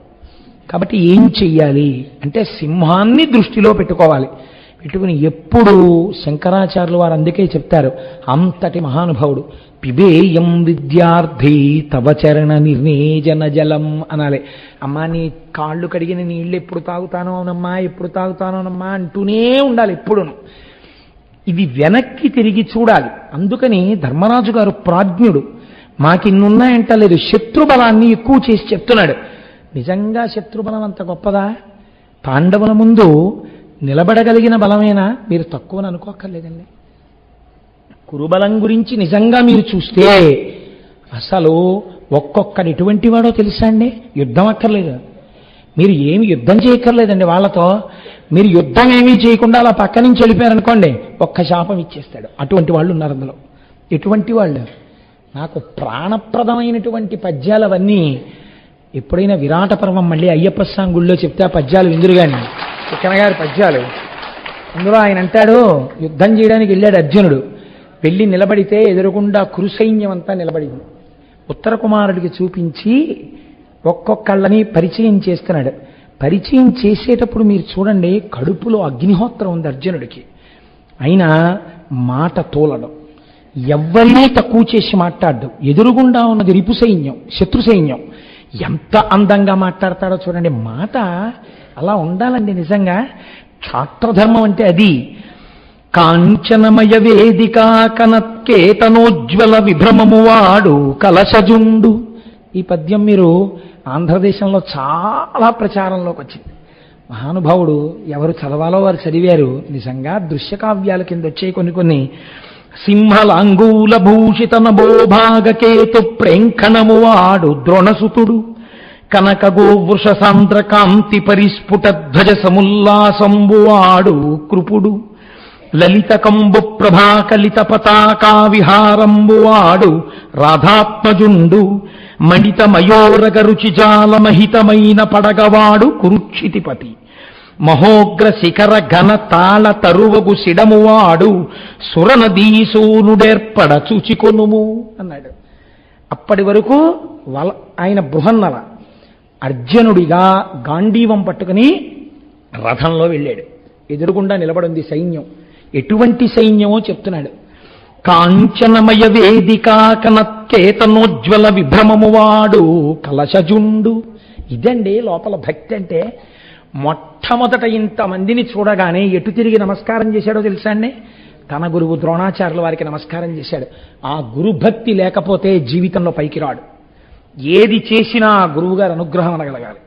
ఆ సంస్కార బలం లోపల ఏర్పడిపోవాలంతే. అందుకని మొట్టమొదట చెప్తున్నాడు. ఎవరో తెలుసా ఆయన? కాంచనమయ వేదికా కనత్కేతనోజ్వల విభ్రమము వాడు. బంగారు అరుగు సింహాసనంగా ఆయన యొక్క జెండాగా ఉంటాట ద్రోణాచార్యుల వారు. అసలు నిజంగా వాళ్ళకి అటువంటి ఆలోచనలు వచ్చినందుకు చూడాలి. ఎందుకని? ఆ రోజుల్లోనండి అసలు భరతఖండం మొత్తం మీద ద్రోణాచార్యుల వారి దగ్గర చదువుకుని వాళ్ళు లేడు. అటువంటి గురువు. కాబట్టి అరుగుల మీద ఎప్పుడూ శిష్యులే. అది బంగారు అరుగు. కాబట్టి బంగారు అరుగు తన జెండా గుర్తుగా ఉన్నవాడు. సింహలాంగూల భూషిత నభోభాగకేతు ప్రేంఖణము వాడు ద్రోణసుతుడు. ఆకాశంలో ఒక సింహం తోక ఉందనుకోండి, మీరు వెళ్ళి సింహం తోక కట్టుకుంటారండి ఎవడైనా? సింహం తోక ఆకాశంలో ఉన్నట్టుగా ఉంటుంది అశ్వత్థామ యొక్క పతాకం. అంటే ఒక్కొక్కడు ఎటువంటి వాణ్ణని చెప్తాడో చూడండి. నా దగ్గరకు వస్తే సింహం తోక పట్టుకున్నట్టే. ఏమైపోతావో చూసుకో. కనక గోవృష సాంద్రకాంతి పరిస్ఫుట ధ్వజ సముల్లాసంబువాడు కృపుడు. తెల్లటి ఆవులు తెల్లటి ఎద్దులు ఒక చోట నించో పెడితే వాటిలోంచి వస్తున్న కాంతిల ఆవు ఎద్దు పతాక గుర్తుగా ఉన్నవాడు కృపాచార్యుడు. లలిత కంబు ప్రభాకలిత పతాకా విహారంబువాడు రాధాత్మజుండు. కర్ణుడి యొక్క పతాకం మీద తెల్లటి శంఖం యొక్క గుర్తుంటుంది. శంఖం విజయానికి పిలుపు. కర్ణుడు తెల్లటి శంఖాన్ని ఎంచుకున్నాడు. మణితమయోరగరుచిజాల మహితమైన పడగవాడు కురుక్షితిపతి. ఎవడి మనోభిప్రాయం వాడి పతాకంలో ఉంటుంది. నిజంగా ఏమీ భారతం అంటే ఎటువంటి పద్యాలండి. తిక్కనగారే నన్నయ్య గారే ఎర్రాప్రగడే ఆణిముత్యాలు ఈ తెలుగు జాతికి. ఒక్కొక్క పద్యం మీ పిల్లల్ని కూర్చోబెట్టి చెప్తుంటే, మనవల్ని కూర్చోబెట్టి తాతగారు చెప్తుంటే ఎంతంత సంస్కారాలు ఏర్పడాలో. మణిత మయోరగ రుచిజాల మహితమైన పడగవాడు. పెద్ద పడగ పట్టినటువంటి పావు గుర్తుగా ఉన్నవాడు కురుక్షితిపతి. దుర్యోధనుడు మహోగ్ర శిఖర ఘనతాళ తరువగు సిడమువాడు సురనదీసూనుడేర్పడ చూచికొనుము. పెద్ద తాడి చెట్టు తన చెండా గుర్తుగా ఉన్నటువంటి వాడు భీష్మాచార్యుల వారు. అరిగో వాళ్ళు ఒక్కసారి చూడన్నాడంతే. ఈ మాట చెప్పి ఒక్కొక్కడిని చూపిస్తుంటే చూశాటిలా వాళ్ళ తేజస్సు చూశాడండి. చూసి వెంటనే ఉత్తర కుమారుడు అన్నాడు, కౌరవసేన చూచి వడకందడగెన్నదితోన నేను నీవూరకపోవచున్కి ఇది ఒప్పునే ఇప్పటి భంగి చూచిన వీరల నేను మార్కొనమి నిశ్చయమట్లగుటన్ రయంబునంతేరు మరల్పు ప్రాణములు తీపనమున్ వినవే బృహన్నలా. అసలు ఆ సైన్యాన్ని చూస్తుంటేనే నాకు కాళ్ళు చేతులు వణకడం కాదు, మనసు కూడా ఉడికిపోతోంది. ఇంకా నేను యుద్ధం ఏమిటి? ప్రాణాలు తీపన్న సామెత వినలేదా? వెనక్కి తిప్పరా బృహన్నలా అన్నాడు. అటువంటి అద్భుతమైనటువంటి కురు సైన్యం. అందులో భీష్మాచార్యుల వారు ఒక్క మాట అన్నారండి. భీష్మాచార్యుల వారి పాదాలకి, కృపాచార్యుల వారి పాదాలకి, ద్రోణాచార్యుల వారి పాదాల మీద నమస్కార బాణ ప్రయోగం చేశాడు అర్జునుడు. బాణప్రయోగం చేసి ఒక చమత్కారం ఉంటుంది యుద్ధంలో, చాలా దగ్గర నుంచి రథం వెళ్ళిపోవాలి. అలా వెళ్ళిపోయినప్పుడు పలకరించరు, తాతగారు అనేం పలకరించరు. శౌర్యం శౌర్యమే, ఇలా నమస్కారం పెట్టరు ఒక్క గురువుకి అయితేనే. మిగిలిన వాళ్ళకి బాణప్రయోగం చేస్తారు, 2 బాణాలు వచ్చి పాదాల దగ్గర గుచ్చుకుంటాయంటే పాదాల మీద కాదు, పాదాల ముందు గుచ్చుకోవాలి. గుచ్చుకున్న తర్వాత విపరీత వేగంతో వాళ్ళ రథం పక్క నుంచి రథం వెళ్ళిపోవాలి. అలా వెళ్ళిపోతే కుశలం అడిగినట్టు, క్షేమంగా ఉన్నారా తాతగారు అని అడిగినట్టు. అది క్షాత్రధర్మం, అలా వెళ్ళగలగాలి. అలా వెళ్ళాడు అర్జునుడు ఇన్ని రథాల మధ్యలోంచి. వెళితే భీష్ముడు చూసి నవ్వి అన్నాడు, వీడిలా వెళ్ళుండపోతే శపించేద్దునన్నాడు. పొంగిపోయాడంతే. ఎంత మర్యాదలండి, అంతటి సైన్యం అండి కురు సైన్యం అంటే. నేను మీకు ఎందుకు ఉదహరించానంటే ఈ విషయాన్ని కేవలం ఏదో ఒక కథ కింద చెప్పుకుని వెళ్ళిపోవడం కాదు. మీరు నిజంగా కురు సైన్యం ఎంతటి బలోపేతమైందో మీరు ఆలోచించండి. ఏతటి సైన్యాన్ని ఎదుర్కోవాలి రేపు పొద్దున్న. కాబట్టి మాకెవరయ్యా దిక్కు అని అడిగితే మహానుభావుడు ఆయన అన్నాడు, మంగళప్రదుడయా శంకరుడు, వెళ్ళి పరమశివుడి గురించి మీరు తపస్సు చెయ్యండి. చేస్తే ఆ శంకరుడు కాని కృపాళువై మిమ్మల్ని అనుగ్రహించాడా, ఎంతమంది అటుపక్కన నించోనివ్వండి మీకు అనవసరం, శంకరుడు ఒక్కసారి మిమ్మల్ని చూసి విజయీభవ అన్నాడా, ఇక ఎదురులేదు, మీరు గెలిచేస్తారు, శివానుగ్రహాన్ని పొందండి అన్నాడు. నాకు తెలిసి పౌరాణిక వాంగ్మయంలో శివుడి మీద కేశవుడు, కేశవుడి మీద శివుడు ఒకళ్ళ మీద ఒకళ్ళు చాడీలు చెప్పుకుని వర్గాలు లేవదీసి యుద్ధాలకు వెళ్ళిన కథలు నేను చదవలేదు. అలాంటి విచారణలు అక్కర్లేదు కూడా. కనుక ఇప్పుడు తలంచి చూడుమా, ఆ శంకరుణ్ణి పూజ చెయ్యి అన్నాడు. చెప్పి కృష్ణ భగవానుడు వెళ్ళిపోయాడు. ఇప్పుడు ఆ కృష్ణ భగవానుడు ఎవరి రూపంలో ఉన్నాడు? వ్యాసుడి రూపంలో నారాయణుడే ఉన్నాడు. ఇప్పుడు వ్యాస భగవానుడు అక్కడికి వచ్చాడు. ఇప్పుడు మీరు ఒక్కటి బాగా జ్ఞాపకం పెట్టుకోండి, ఒక గొప్ప సామెత ఒకటి ఉంది, tell me your friends, I will tell you what you are. మిమ్మల్ని ఒక పెద్ద సభలో చూడగానే పేరు పెట్టి పిలిచి మీ యొక్క కుశలం అడిగారు అనుకోండి ఒక ఆయన, లేదా వారు మీ ఇంటికి వస్తారు, ఎప్పుడైనా ఏదైనా పిలిస్తే వారు మీ ఇంటికి వచ్చి కొంతసేపు కూర్చుని మాట్లాడి వెళ్తుంటారు. ఆయనకేం తోచకపోతే కాసేపు మీ ఇంటికి వస్తానని వచ్చి భారతంలోంచో రామాయణంలోంచో 4 శ్లోకాలు చెప్పి మీతో పంచుకుని వెళ్ళిపోతుంటారు. అలా వచ్చారు అంటే మీరు ఆదరణీయులు. మీ కుటుంబాన్ని స్నేహం కోసం అపేక్షించవలసిన కుటుంబం మీది తప్ప పనికి మాలిన వాళ్ళందరూ ఇంటికి వచ్చి పెడుతున్నారు అనుకోండి, దానివల్ల శ్రేయస్సు ఏమి ఉండదు ఇంటికి. మహాత్ముల పదరజస్సు పడితే ఇంటికి శ్రేయస్సు. A house is built with bricks, a home is built of hearts. గుండెలతో కట్టుకున్నది హోమ్. కనుక అక్కడికి మహాత్ములు రావాలి. కాబట్టి ఇప్పుడు వ్యాస మహర్షి వచ్చారు, సాక్షాత్తు నారాయణుడు. ఎక్కడికి వచ్చాడు? అక్కడ పాండవులు ఉన్నారు కనుక వచ్చాడు. వచ్చి ఆయన్ని చూడగానే ఏం చెయ్యాలి? వ్యాస మహర్షి వస్తే వాళ్ళు అరణ్యవాసంలో ఉన్నా వాళ్ళు ధర్మం తప్పరు. వాళ్ళు ఆయనకి అర్ఘ్యపాద్యాదులు ఇచ్చి పూజించి నమస్కరించి వచ్చిన మౌని కన్గొని నృపారులు ముదంబు చెంది మేల్ హెచ్చిన భక్తి అర్చనలనెంతయు చేసి సుయోధనుండు బల్మత్సరమొప్పగాగడిది మాయపు జూదము పన్ని గెల్చే రాలచ్చిని చెంది కానకిటులంతము పంపుట చెప్పిరార్తులై. వ్యాస భగవానుణ్ణి పూజించిన తరువాత వాళ్ళు అబద్ధం చెప్పలేదు.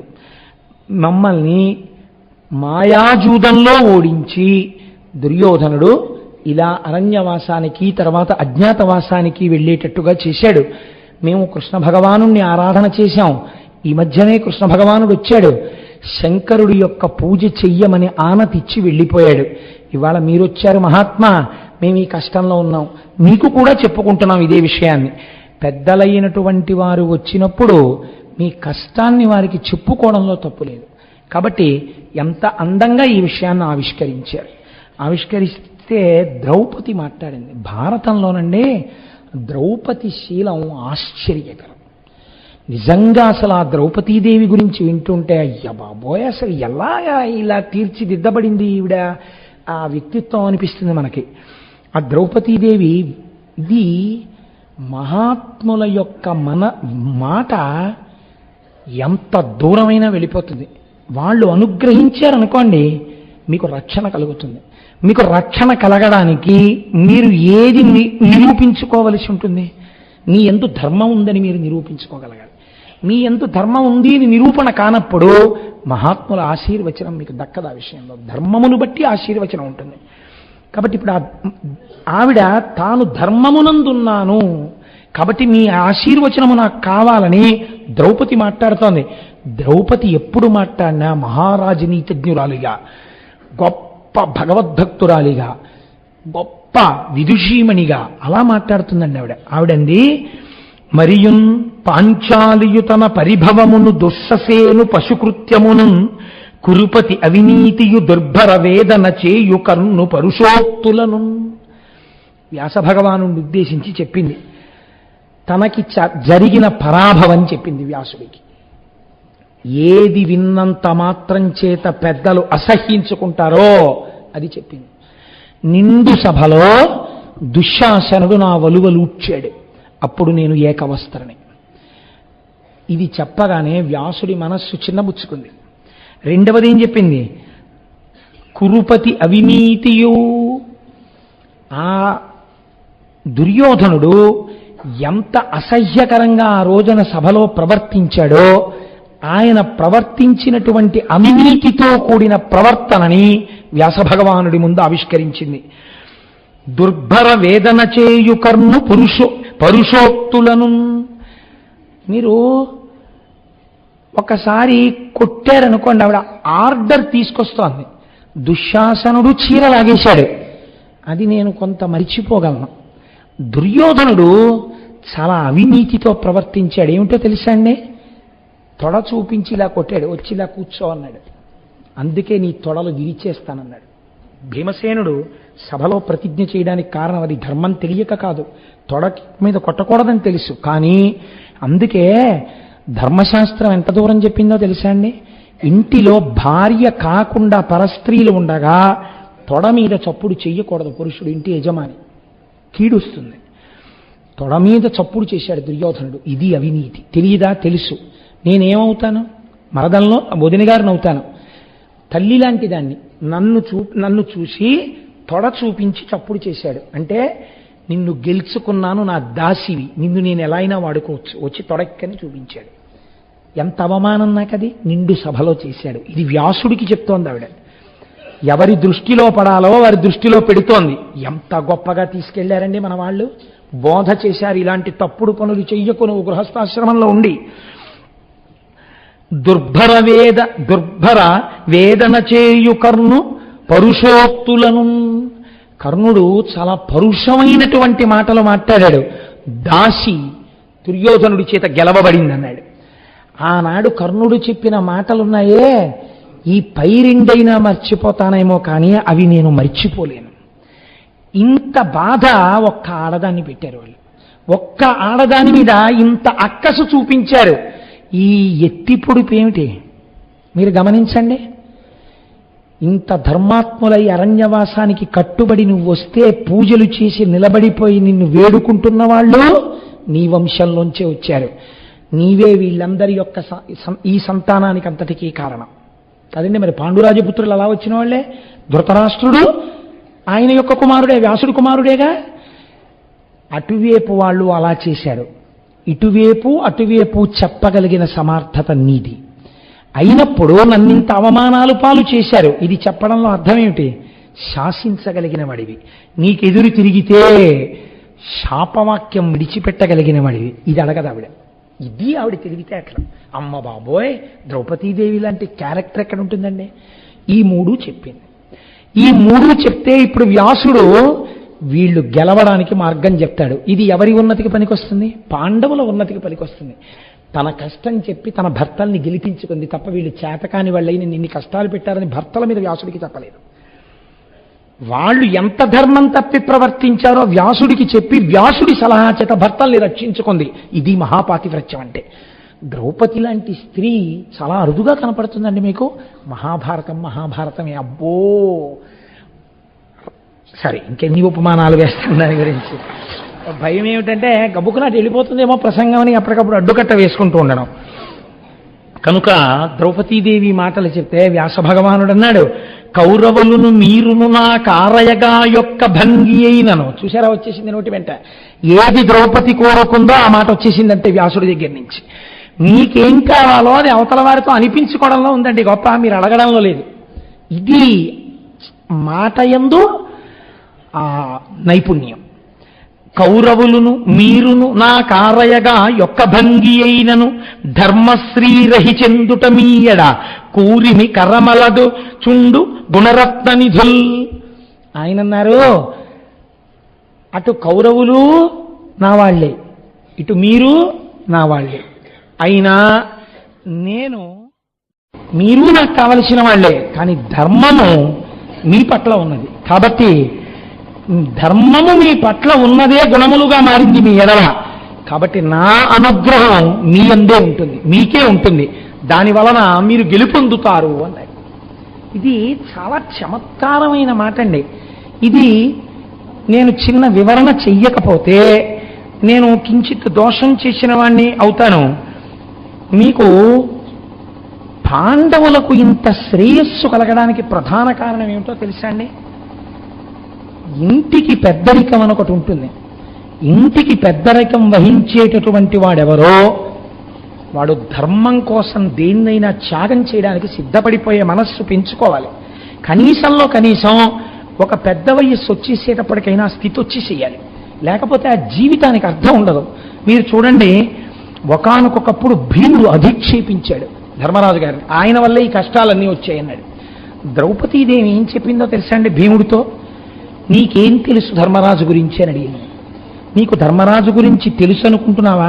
ఆయన వల్ల కష్టాలు వచ్చాయంటావేంటి? అసలు నువ్వు, మిగిలిన అన్నదమ్ములు, నేను, కుంతి ఇవాళ అన్నం తింటున్నావంటే ఎవరి వల్ల తెలుసా? ధర్మరాజు వల్లే. ధర్మరాజు ఎవరో నీ చెప్తాను వినంది. ఎవరు? ఆయన తోడబుట్టినవాడు, ఈవిడ మధ్యలో వచ్చిన భార్య. కానీ తోడపుట్టిన వాళ్ళకన్నా, అందుకే సప్తపది 7 అడుగులు వేసేటప్పటికీ జీలకర్ర బెల్లం పెట్టుకునేటప్పటికి ఆయన ఏమిటో ఆవిడికి తెలిసిపోవాలి, ఆవిడేమిటో ఆయనకి తెలిసిపోవాలి. 2 శరీరాలు ఒక మనస్సుగా ఉండాలి. ఎంత అందంగా ఇప్పుడు ద్రౌపది భీముడికి చెప్పవలసిన అవసరం ఎందుకు వచ్చిందండి అంటే, ద్రౌపది పత్నీత్వమునందు పండిపోయింది కాబట్టి ఇప్పుడు చెప్తోంది ఆవిడ. ఎంత గొప్పగా చెప్పిందండి. యవ్వని వాకిట నిభమద పంకంబు రాజభూషణ రజో రజినడగు యవ్వని చారిత్రమెల్లలోకములకు నొజ్జయై వినయంబు నరపుగరపు యవ్వని కడగంట నివ్వటిల్లెడు చూట్కి మానిత సంపదలినుచుండు యవ్వని గుణలతలేగవారాసుల కడపటి కొండపై కలయబ్రాకు అతడు భూరి ప్రతాప మహాప్రదీప దూర విఘటిత గర్వాంధకార వైరి వీర కోటీర మణివేష్టితాంఘ్రితలడు కేవలమచ్యుడే ధర్మసుతుడు అని అడిగింది. ఎంత ఆర్తితో వచ్చిందో చూడండి ఆ పద్యం. యవ్వని వాకిట నిభమద పంకంబు రాజభూషణ రజోరజినడగు. ఆయన ఇంటి ముందు ధర్మరాజు గారి అంతఃపురం ముందు ఏనుగులు తొండములనెత్తి ఘీకరిస్తుంటే మదజలం కారుతుంటుంది వాటిలోంచి. ఇదే ఐశ్వర్యములలో చిట్ట చివరి హద్దు కింద చెప్తారు. ఇంకింతకన్నా ఐశ్వర్యం ఉండదు లోకంలో. అటువంటి ఐశ్వర్యం ఉంటే ఈ మదజలముల చేత తడిసిపో ఉంటుందట. ఆయన అంతఃపురం ముందున్నటువంటి మట్టి బురదగా ఉంటుందిట. కానీ ఈ బురద ఎందువల్ల వెంటనే ఎండిపోతుంటుందంటే జారిపోకుండా ధర్మరాజు యొక్క దర్శనం కోసం వచ్చినటువంటి కొన్ని లక్షల మంది, వేల మంది రాజులు, అధికారులు ఒంటికి పెట్టుకున్నటువంటి ఆభరణములు ఒకరివి ఒలుసుకునేటట్టుగా లోపలికి ధర్మరాజా అంటూ ఆయన దర్శనం కోసమని వెళ్ళిపోతూ ఉంటారు సార్. రత్న కంకణాలు ఒరుసుకుని రత్నపు పొడి కింద పడిపోతూ ఉంటుంది. పడిపోయినప్పుడు ఆ రత్నాల మాణిక్యాల మణుల పొడి చేత ఈ మదజలాలన్నీ కూడా ఎండిపోతుంటాయిట. ఎండిపోయి మళ్ళీ అట్టయిపోతుంటాయిట. అవి మదజలాలు కారుస్తుంటాయిట, ఇక్కడ రత్నాల పొడి పడిపోతుంటుంది. అదా అని అన్నాయి అంటే నీకేం తెలుసు? అంతటి మహాభోగి, అంతటి ఐశ్వర్యవంతుడు ధర్మరాజు అంటే. యవ్వని వాకిట నిభమద పంకంబు రాజభూషణ రజో రాజినడగు యవ్వని చారిత్రమెల్లలోకములకు నొజ్జయై వినయంబు నరపుగరపు. ధర్మరాజు గారు ఎలా నడువడితో ఉంటాడన్నది వింటే చాలు, ఇంకా గురువు అక్కర్లేదా అంటే నేను గురువులు తక్కువ చేశానని కాదు నా ఉద్దేశం. ధర్మరాజు గారి జీవితాన్ని చదివితే అది లోకమునకు ఆదర్శప్రాయమైన గురువే. అటువంటి నడువడి ఉన్నవాడు మీ అన్నయ్య. ఎవ్వని కడకంట నివ్వటిల్లెడు చూట్టి మానిత సంపదలసగుచుండు. ఎవరైనా ఆర్తితోలా నిలబడితే ఇలా చూశాడా ధర్మరాజు అంతే వాడి కోరిక తీరిపోతుంది. అంత భూరిదానం చెయ్యగలిగినటువంటి వాడు. ఎవ్వని గుణలత లేడు వారాసుల కడపటి కొండపై కలయబ్రాకు. నీ అన్నయ్య యొక్క గుణమును సప్త సముద్రములను తీగయై పాకి వెళ్ళి అవతల ఉన్నటువంటి కొండల మీద పాకుతోంది. అంతటి కీర్తివంతుడు మీ అన్నయ్య. 7 సముద్రాలు దాటింది మీ అన్నయ్య కీర్తి. అతడు భూరి ప్రతాప మహాప్రదీప దూర విఘటిత గర్వాంధకార వైరి వీర కోటీర మణివేష్టితాంఘ్రితలుడు. అనేక మంది రాజులు వచ్చి మీ అన్నయ్య పాదాల మీద శిరస్సులు పెట్టి నమస్కరిస్తున్నప్పుడు ఆ రాజుల యొక్క కిరీటములలో పొదగబడినటువంటి మాణిక్యముల యొక్క కాంతి చేత ప్రకాశించేటటువంటి పాదములున్నవాడు మీ అన్నయ్య. కేవలమర్చుడే ధర్మసుతుడు. అతడు నీకు అసలు మామూలు మనిషిలా కనబడ్డారా భీమసేన? మీ అన్నయ్య అంటే ఏమిటో తెలుసుకోవాలి. ద్రౌపదీదేవి ధర్మరాజు గురించి చెప్పినట్టు ఎవరు చెప్పలేదండి భారతంలో అసలు. ఆయన ఒకసారి విరాట్ రాజు గారితో కలిసి జూదం ఆడుతున్నాడు. ఉత్తర కుమారుడు గెలిచాడు అనుకుంటున్నారు. కాదండి, బృహన్నల వల్ల గెలిచాడు అన్నారు. విరాట్ రాజు గారికి కోపం వచ్చి చేతిలో ఉన్నటువంటి ఆడడానికి ఉపయోగిస్తారే పావులా ఏమో అంటారు వాటిని విసిరి కొట్టాడు. మీరే బాగా చెప్పగలరండి నాకన్నా.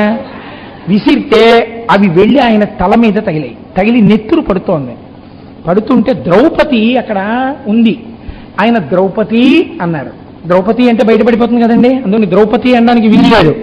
అక్కడే తిరుగుతున్నటువంటి సైరంధ్రి అన్నాడు ఆయన.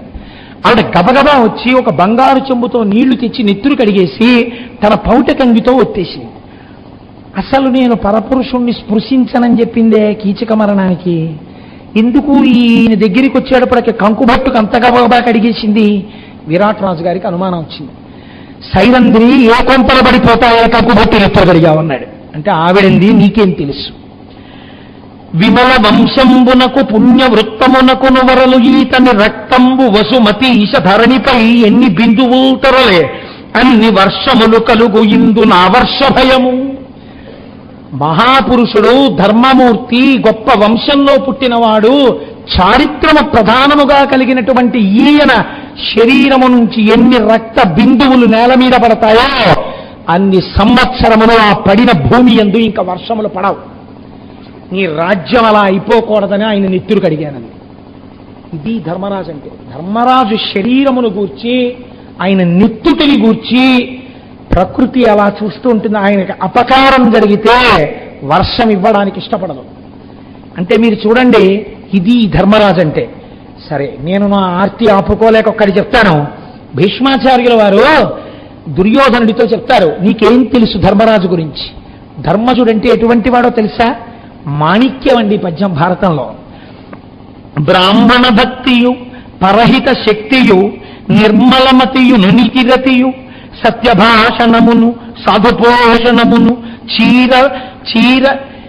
చిర వితరణమును సేవ్యగుణము సన్మార్గరక్షయు ఉన్మత్త శిక్షయు అంచితోదయము కృపాతిశయంబు బంధు సంప్రీతియు భవ్య విభూతియు శాస్త్రోపగమము అస్కలిత దమము సజ్జన స్తవనీయ సౌజన్యములను ధర్మ సంచిత బహుధన ధాన్యములను కలుగు అక్షీణ పుణ్య దోహలుడు ధర్మసూనుడున్న దేశంబున మానవులకును.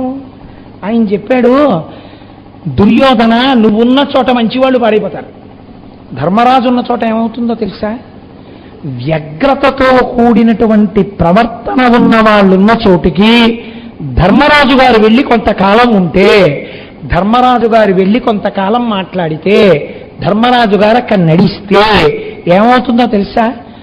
దుష్టమైన ప్రజలకి కొన్ని లక్షణాలు వస్తాయి. బ్రాహ్మణ భక్తి వస్తుంది. పరహిత శక్తియు ఇతరులకు పెట్టేటటువంటి శక్తి వస్తుంది. నిర్మలమతియును స్వచ్ఛమైన బుద్ధి వస్తుంది. నీతిరతియు నీతి యందు ప్రవేశం వస్తుంది. సత్య భాషణమును సత్యం వస్తుంది. సాధు పోషణమును సాధువులను పోషించే లక్షణం వస్తుంది. చిర వితరణములో బాగా ఇతరులకి వితరణం చేసేటటువంటి బుద్ధి కలుగుతుంది. సేవ్య గుణము, ఇతరులను సేవించే లక్షణం వస్తుంది. సన్మార్గ రక్షయు, మంచి మార్గాన్ని మనం రక్షించాలన్న బుద్ధి పుడుతుంది. ఉన్మత్త శిక్షయు, వ్యగ్రతతో ప్రవర్తించే వాళ్ళని శిక్షించేట్టుగా ప్రజలే అయిపోతారు. అంచితోదయము, కృపాతిశయము, చక్కని నిర్మలమైన ప్రకాశవంతమైనటువంటి బుద్ధితో పాటు దయ కలిగినటువంటి వాళ్ళు అవుతారు. ఇన్ని లక్షణాలు దేనివల్ల వస్తాయో నీకు తెలుసా? ఆయనలో ఉన్నటువంటి ఆత్మవిభూతి ప్రజల యొక్క గుణ విభూతిగా మారిపోతుంది. ఆయన ఎక్కడున్నాడో అక్కడ చుట్టూ ఉన్న వాళ్ళు కూడా అలాగే ప్రవర్తిస్తారు. కారణం ఏమిటి? ఆయన ధర్మ నిరతి అటువంటిది, ఆయన చారిత్రం అటువంటిది, ఆయన నడువడి అటువంటిది, అది శంకింపలేనిది, అది అనుమానమునకు కూడా అందదు. అంత స్వచ్ఛమైన ప్రవర్తన ఉన్నవాడు. అటువంటి ధర్మరాజు గారు ఎక్కడుంటాడో అక్కడ చతుర్విధ పురుషార్థములు వర్షింపబడతాయి. అందుకే ఆవులు దండిగా పాలిస్తాయి. దుర్యోధన, ఇటువంటి ధర్మజుడున్న చోట నువ్వు చెనకగలవా అని అడిగాడు. అటువంటి ధర్మరాజు గారి యొక్క బోధలో మిగిలిన నలుగురు తమ్ముళ్ళు ద్రౌపది, కుంతి నడుస్తున్నారు. మీరు ఒక్కటి గుర్తుపెట్టుకోండి, ఇన్ని కోట్ల మంది శత్రువులు, ఒక్కడే వాళ్ళని రక్షిస్తున్నవాడెవరు? ధర్మరాజు. ధర్మరాజు దేని చేత రక్షిస్తున్నాడు? తన ధర్మము చేత రక్షిస్తున్నాడు. తన ధర్మము చేత గుణహీనులను కూడా గుణములు కలిగిన వారిగా మార్చేస్తున్నాడు. కాబట్టి నీకు రక్షణ దేనిన్నది? ధర్మలందున్నది.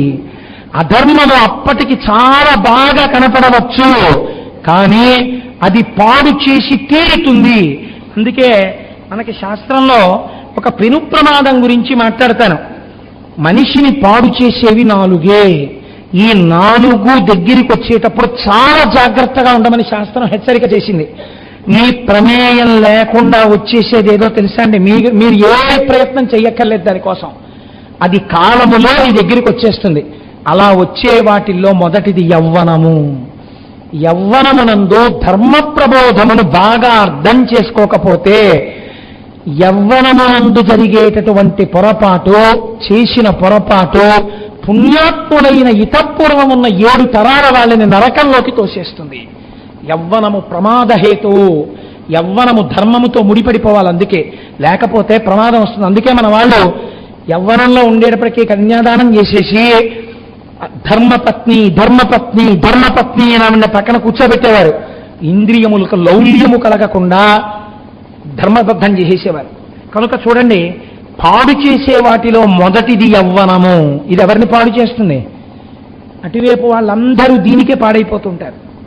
2 ధన సంపత్తి. అటువైపు వాళ్ళంటే నా ఉద్దేశం కౌరవులు. ధన సంపత్తి ఏదో రకంగా దానికి మార్గంతో సంబంధం లేదు. ఎలా సంపాదించామక్కర్లేదు, సంపాదించేయడమే.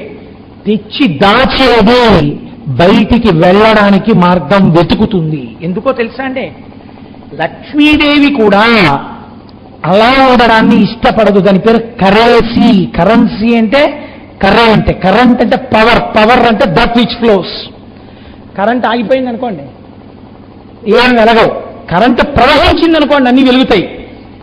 మీ ఇంట్లో వెలుగు నిండాలంటే ధర్మ మార్గంలో రావాలి, ధర్మ మార్గంలో వెళ్ళాలి. అది నడవడం ధర్మ మార్గంలో నడుస్తుంటే మీరు శ్రేయోభివృద్ధితో ఉంటారు. అధర్మ మార్గంలో వచ్చి అధర్మ మార్గంలో వెడుతోందనుకోండి, ఏడుస్తూనే ఉంటాడు. ఎంతున్నా తృప్తి ఐశ్వర్యమునందు లేదు, ఈశ్వరానుగ్రహముగా మీ యందున్నది. మీకు ఎప్పటికి ఎంత అవసరమో అది ఈశ్వరుడు మీకు ఇచ్చేస్తాడు మీ ధర్మం చేత. 2 మిమ్మల్ని కాటు వేసేది ధర్మ సంబంధము లేని అర్థము.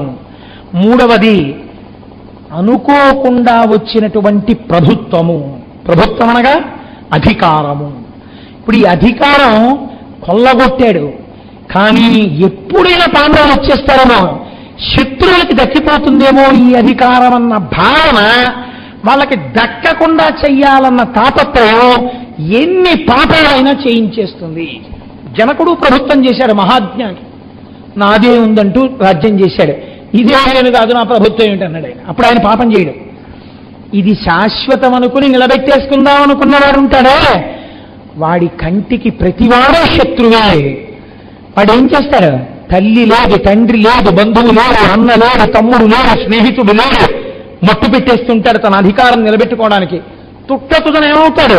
తాను మట్టు పెట్టబడతాడు. కారే రాజులు రాజ్యములు గెలువరే, గర్భోన్నతిం పొందరే వారేరి, సిరి మూట కట్టుకొని పోవంజాలిరే, భూమిపై పేరైనం కలదే, శివి ప్రముఖులం ప్రీతిన్ యశక్కాములం, ఈరే కోర్కెలు వరలంతలపరే ఇక్కాలమం భర్గవ. కాబట్టి మూడు నాకు తరచు అనిపిస్తుంటుంది ఒక విషయం. ఇప్పుడు నేను చెప్తున్నవి ఎక్కడమనుకుంటున్నారు? ఇన్ని విషయాలు పద్యాలు తిరిగితే అసలు విషయం పక్కకి వెళ్ళిపోతుందని నేను పక్కన పెట్టేశాను. 4 మహాభారతం యొక్క సారాంశం ఈ 4 నేను చెప్తున్నది. 4వది అవివేకము. ప్రయత్నపూర్వకముగా గురువు ఆశ్రయించి మంచి మాటలు రోజు వినడం, రోజు చదవడం, రోజు తెలుసుకోవడం అలవాటు చేయకపోతే శరీరం ఎలా మలినమవుతుందో, లోపల నుంచి మలము ఎలా పైకొస్తూ ఉంటుందో, కంట్లోంచి పుసి, చెవిలోంచి గులిమి, స్వేదరంధ్రులలోంచి చెమట వచ్చినట్టు లోపల ఉన్నది పక్కకి వెళ్ళిపోయి మళ్ళీ రజోగుణ తమో గుణాలు వచ్చేస్తుంటాయి. కాబట్టి ప్రతిరోజు భగవత్ సంబంధమైన విషయంలో తలమునకలుగా ఉంటూ ఉండాలి ప్రయత్నపూర్వకంగా. ఆ సత్వగుణం ఈశ్వర భక్తి తుడిచేస్తుంటుంది దీన్నంతటినీ. ఇది లేకపోతే అవివేకం ఏర్పడుతుంది. అవివేకమే అజ్ఞానము, అజ్ఞానం వలన చీకటి, చీకటి వలన తెలుసుకోవలసిన వస్తువు తెలుసుకోలేకపోవడం, దానివల్ల మళ్ళీ జన్మ పరంపర, మళ్ళీ హేయమైన జన్మల్లోకి వెళ్ళిపోతాడు. అవివేకము. ఈ 4 పాడు చేసేస్తున్నాయిరా. ఈ 4 తస్మాత్ జాగ్రత్త జాగ్రత్త. 4 ఉండడం తప్పు కాదు, యవ్వనం ఉండడం తప్పు కాదు, కానీ యవ్వనమునందు ధర్మనిరతి చాలా ముఖ్యం. ధనము ఉండడం తప్పు కాదు, ధనమునందు ధర్మనిష్ట ముఖ్యం. అహంకారం లేకుండా ఉండగలగడం ముఖ్యం. ప్రభుత్వం ఉండడం తప్పు కాదు, దిక్కుమాల ప్రభుత్వం ఉంటుంది ఏంటో నేను గట్టిగా కౌగిలించుకుంటే మాత్రం ఉంటే ఉంటుంది, ఊడిపోతాం. ఉన్న అధికారాన్ని మంచి పనులకు వినియోగిస్తానని చేసుకుని వెళ్ళిపోతూ ఉండడం. ఈ పుణ్యం వల్ల నేను ఉంటాను, ఈ పుణ్యం చేయడానికి నాకు ఈ అధికారం అని చేసిన వాడెవడున్నాడో వాడికి అధికారం పాడు చేయడు. 4వది అవివేకం. ప్రయత్నపూర్వకంగా ఉన్న అవివేకాన్ని తుడిచిపెట్టుకోకపోతే అదే లోపల కూర్చుని పాడు చేసేస్తుంది. కాబట్టి ఈ 4 లేకుండా చెయ్యగలిగిన వాడు ధర్మరాజు. ఈ 4 లేకుండా ధర్మాన్ని పట్టుకుని ఉంటాడు కాబట్టి కింద వాళ్ళు రక్షింపబడుతుంటారు. ఇది వ్యాసుడు చెప్తున్నాడు. ఈ ధర్మనిరతి నీ యందు ఉన్నది, అందుకని నా మొగ్గు నీదేపే. కాబట్టి మీరేం చేస్తారో తెలుసా? మీరు వాళ్ళు కూడా నాకు ఇష్టమైనా సరే నేను మీకొక్క విషయం చెప్తాను.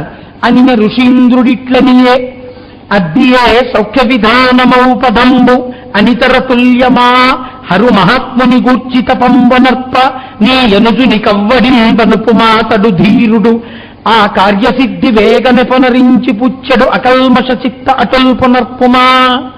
మీకు కృష్ణ భగవానుడు ఏది చెప్పాడో అది సత్యం. మీకు ఎంతమంది శత్రువులు ఉండనివ్వండి, మీరు గెలవాలంటే మీకు శివానుగ్రహం కలగాలి. దీనికి ఎవడు సమర్థుడో తెలుసా? ఆయనేమో దారి చూపించి వెళ్ళిపోయాడు, వ్యాసుడేమో ఆ దారిలో ఎలా నడవాలో చెప్తున్నాడు. ఇదే ఈశ్వరానుగ్రహం అంటే.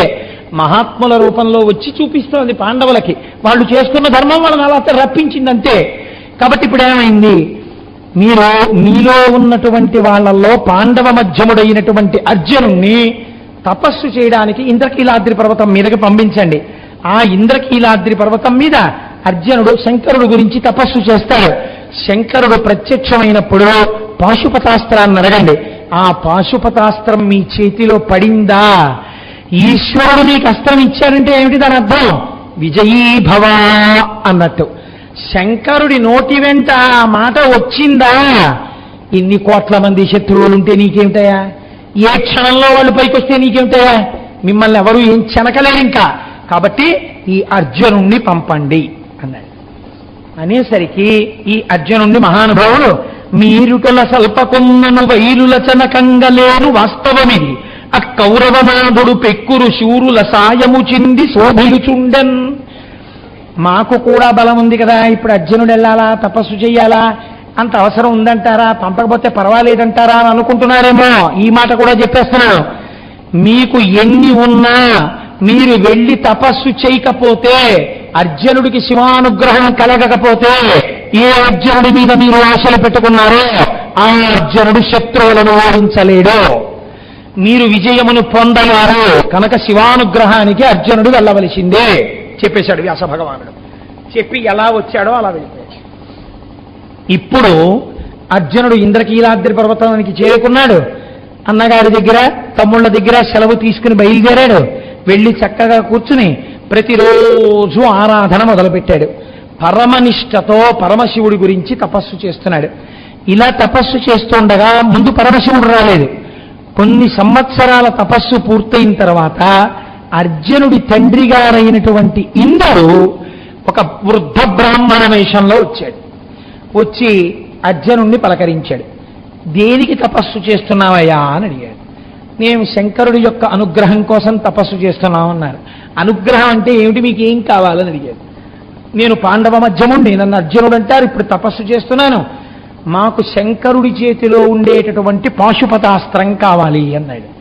అంటే ఆయన పక పక పక పక నవ్వన్నాడు.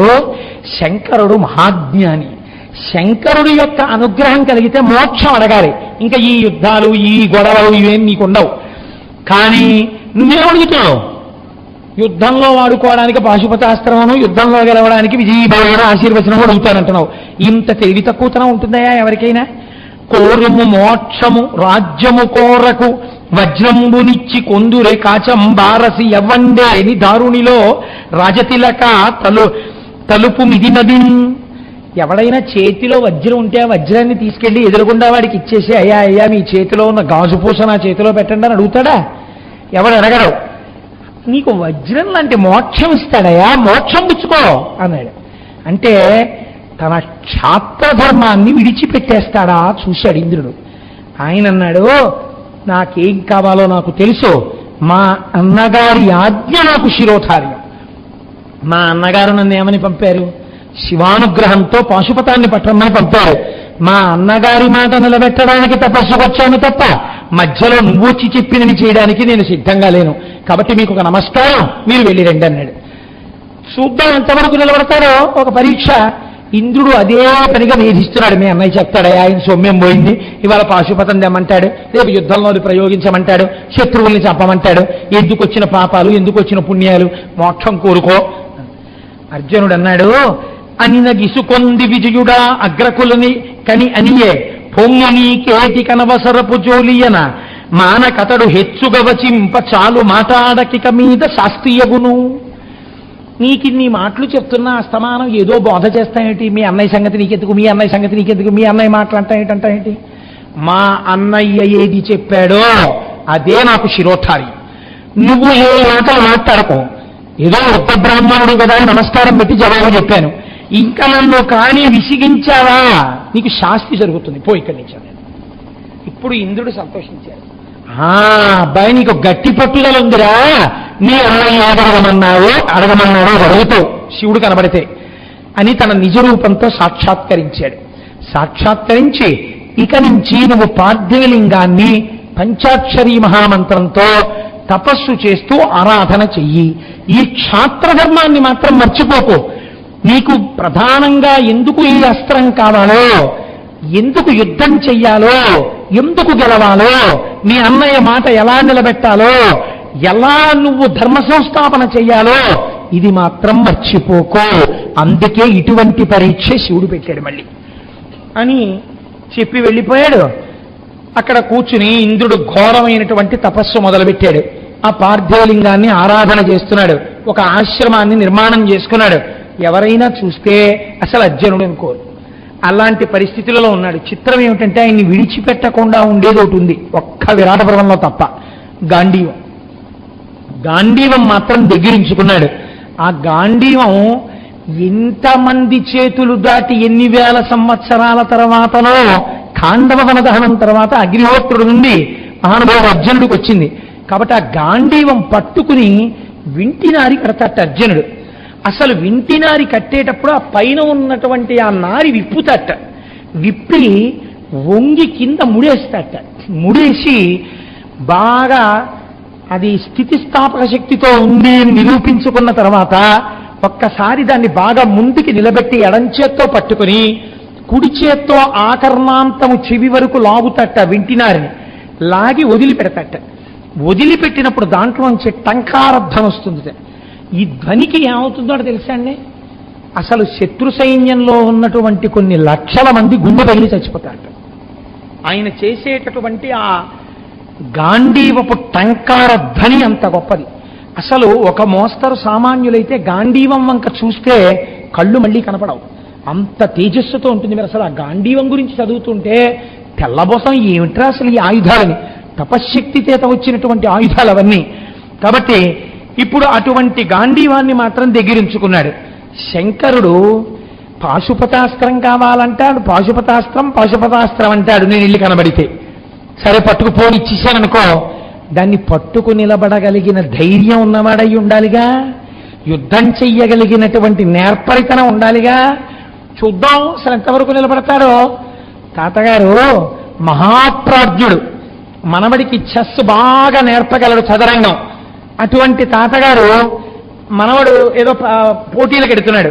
నిజానికి తాతగారి ముందు మనవడైన నిలబడలేడు, ఆయన ఎత్తులేస్తే ఎంతవరకు నిలబడతాడో మనవడు చూద్దామని ఆయన వచ్చి ఊరే నాతో చదరంగం ఆడరా అన్నాడు. మనవడు అటు కూర్చున్నాడు, తాతగారు ఇటు కూర్చున్నారు. మొట్టమొదట వేసినటువంటి ఎత్తుగడకే రాజుకి షా. ఇప్పుడు మనవడు తప్పుకోలేడు, ఇంకా మొదటి ఎత్తుగడ తాతగారు వేసేటప్పటికే అయిపోయిందంటే ఆట. కానీ తాతగారు చూద్దాం ఏం చేస్తాడో అని ఓ చిన్న అవకాశం ఇచ్చాడు. నువ్వు కొంచెం జాగ్రత్తగా చూడు, శకటం ఎలా తప్పిస్తే మీ రాజు బతుకుతాడన్నాడు.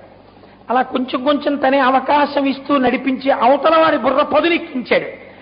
ఎక్కిస్తూ కొంతసేపు ఆడేటట్టుగా అవకాశం ఇచ్చాడు. లేకపోతే మొదటెత్తుకే ఆట అయిపోతుందండి. అందుకని ఇప్పుడు శివుడు ఆ స్థాయికి దిగిపోయాడు. కాసేపు ఆడదాం పిల్లాడితో, ఏం చేస్తాడో చూద్దాం, అసలు యుద్ధం చేస్తే ఎలా చేస్తాడో చూద్దాం. నేను శంకరుడుగా వచ్చి నిలబడి నేను కూడా చేతిలో మేరు పర్వతాన్ని పట్టుకున్నాను అనుకో, నేను కూడా చేతిలో ఆ పినాకం అనేటటువంటి ధనస్సు పట్టుకుంటే యుద్ధం చేయడు, నా కాళ్ళ మీద పడిపోయి స్తోత్రాలు చేస్తాడు. ఇప్పుడు నేను తెలియకుండా వెళ్ళాలి. అరణ్యంలో ఉన్నాడు కదా, అరణ్యంలో ఎక్కువ ఎవరు తిరుగుతుంటారు వేటాడడానికి? గిరిజనులు తిరుగుతుంటారు. కాబట్టి ఇప్పుడు నేను అటువంటి వేషంలో పెడతాను. వెళ్ళి నాకు అర్జునుడికి యుద్ధం రావడానికి ఏదో కారణం ఉండాలి, అటువంటి కారణాన్ని సృష్టిస్తాననుకున్నాడు. ఆయన దగ్గర ఉండని వాళ్ళు ఎవరండి? జగతపితరౌ వందే పార్వతీ పరమేశ్వరవు, అన్ని గణాలు ఉంటాయి ఆయన దగ్గర. ఒక రాక్షసుడిని పిలిచాడు, ఆయన పేరు మూకాసురుడు.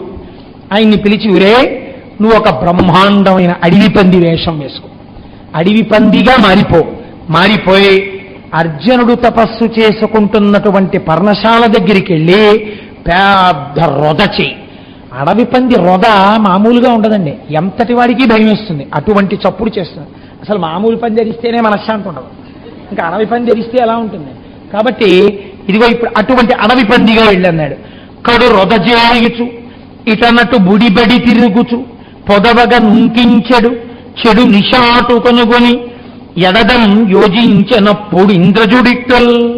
అది అక్కడికి వెళ్ళింది, పెద్ద చప్పుడు చేస్తోంది. ఆయన కూర్చున్న దగ్గర అటొచ్చి చూస్తోంది, ఇలా వచ్చి చూస్తోంది, ఆయన వంకే చూస్తోంది, నోరు తెరుస్తోంది, పెద్ద చప్పుడు చేస్తుంది. అడవి పంది చేసే చప్పుడు కూడా చిత్రంగా ఉంటుంది. నోరు తెరిచి ముక్కుతో గాలి వెనక్కి అవుతుంది, అదేం అలవాటు దానికి. మామూలుగా అండి అంటుంది, అనేటప్పటికీ ఆ ముక్కుతో వెనక్కి లాగితే ఒక రకమైన రొద కింద ఉంటుంది ఆ శబ్దం. అది ఎటువంటి వాడికి ఆ చప్పుడికి ఎవరో మన మీద అపకారం చేయబోతున్నారనిపిస్తుంది. ఆ అపకారము చేయబోతున్న ధ్వనికి ఛాత్రం ఉన్నవాడు కదండి మహావీరుడు. కళ్ళు తెరిచి చూశాడు, ఒక అడవి పంది నా ఎదురుగుండా వచ్చి అటూ ఇటూ తిరుగుతూ నన్ను చెనకడానికి నా ఎదురుగుండా నిలబడి రొద చేయగలదా ఆలోచించాడు. ఆయన అనుకున్నాడు, వీడెవ్వడో రక్కసుడిట పోడిగనరుదించి నన్ను పొందువంగనుటల్ చూడగ తోచను మిన్నక రాడరి వర్షంబులోని రక్కసీతడవు. బహుశా వీడెవరో రాక్షసుడు, నా మీద ఏదో పూర్వకారణాలేవో పెట్టుకుని నన్ను నాకు అపకారం చెయ్యడం కోసం వచ్చినటువంటి వాడు, కాబట్టి వీడిని విడిచిపెట్టకూడదు, ఇప్పుడే వీడిని పరిమారుస్తాను అని ధనస్సు అందుకని బాణాన్ని ఎక్కుపెట్టి గురి చూసి కొట్టాడు.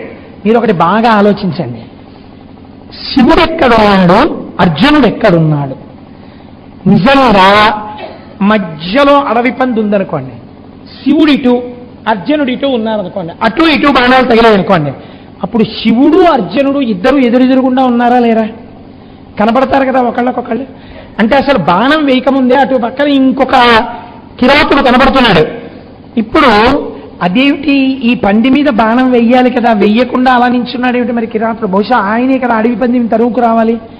అందుకని అతనికి కూడా ఇందులో ఏదో భాగం ఉందేమో అని అర్జునుడికి అనుమానం వస్తుంది. అందుకే పురాణంలో అలా మాట్లాడలేదు.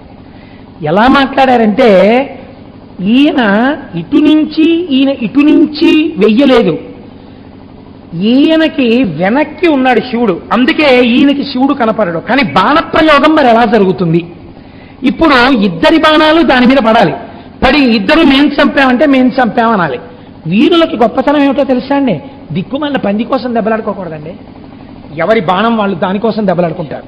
అది నా బాణం తీసుకుంటానని దెబ్బలాడతారు. కాబట్టి ఏమైంది? శివుని బాణంబు పృష్టంబు చెంది నోట వెలువడి ధరిత్రి చెందేను. ఆ అడవి పంది ఇలా నిలబడింది. నిలబడగానే ఈయనేం చేశాడు? శ్వేతవాహనుడు అర్జునుడున్నాడే, శరమ్ము వక్త్రంబు నుండి పుష్టమున బెడలి ప్రక్కబడియే అంతన మూర్ఖుడేంద్రియే. ఆ అడవి పంది వంక అర్జునుడు ఇలా చూస్తుంటే అది ఇటు పక్కకొచ్చి ఆయన్ని చూస్తుంటే వెనక నుంచి శివుడు ఈయన వెనక నుంచి ఒక బాణం కొట్టాడు. కొట్టే ఈయన పక్కకొచ్చి నిలబడి అరుస్తున్నటువంటి అడవి పంది పృష్ఠభాగంలోంచి బాణం బయటికి వెళ్ళిపోయి నోట్లోంచి బయటకు వచ్చి నేల మీద పడిపోయింది. ఇది శివుడి బాణం. ఇది ఇలా ఎప్పుడైతే బాణం తగిలిందో కంగారుగా ఇటు తిరిగింది అర్జునుడి వైపు. తిరగగానే అర్జునుడు కొట్టాడు. అర్జునుడి బాణం నోట్లోంచి పృష్ఠభాగంలోంచి బయటికి వెళ్ళి నేల మీద పడింది. ఏకకాలమనందు రెండు బాణములు దాని శరీరానికి గుచ్చుకుని లేవు. ఇది ఇట్నుంచి బయటికి వెళ్ళిపోయింది, అది అట్నుంచి బయటకు వచ్చేసింది. రెండు బాణాలు బయటకు వచ్చాయి, లోపల తుక్కు కింద కొట్టేసాయి అనమాట దాని శరీరాన్ని. ఉత్తర క్షణం అది ఇంకా ఏం తిరగడానికి అవకాశం లేదు దానికి, ఈగే పడిపోయి చచ్చిపోయింది. ఎటువంటి వీరుల బాణాలండి అవి?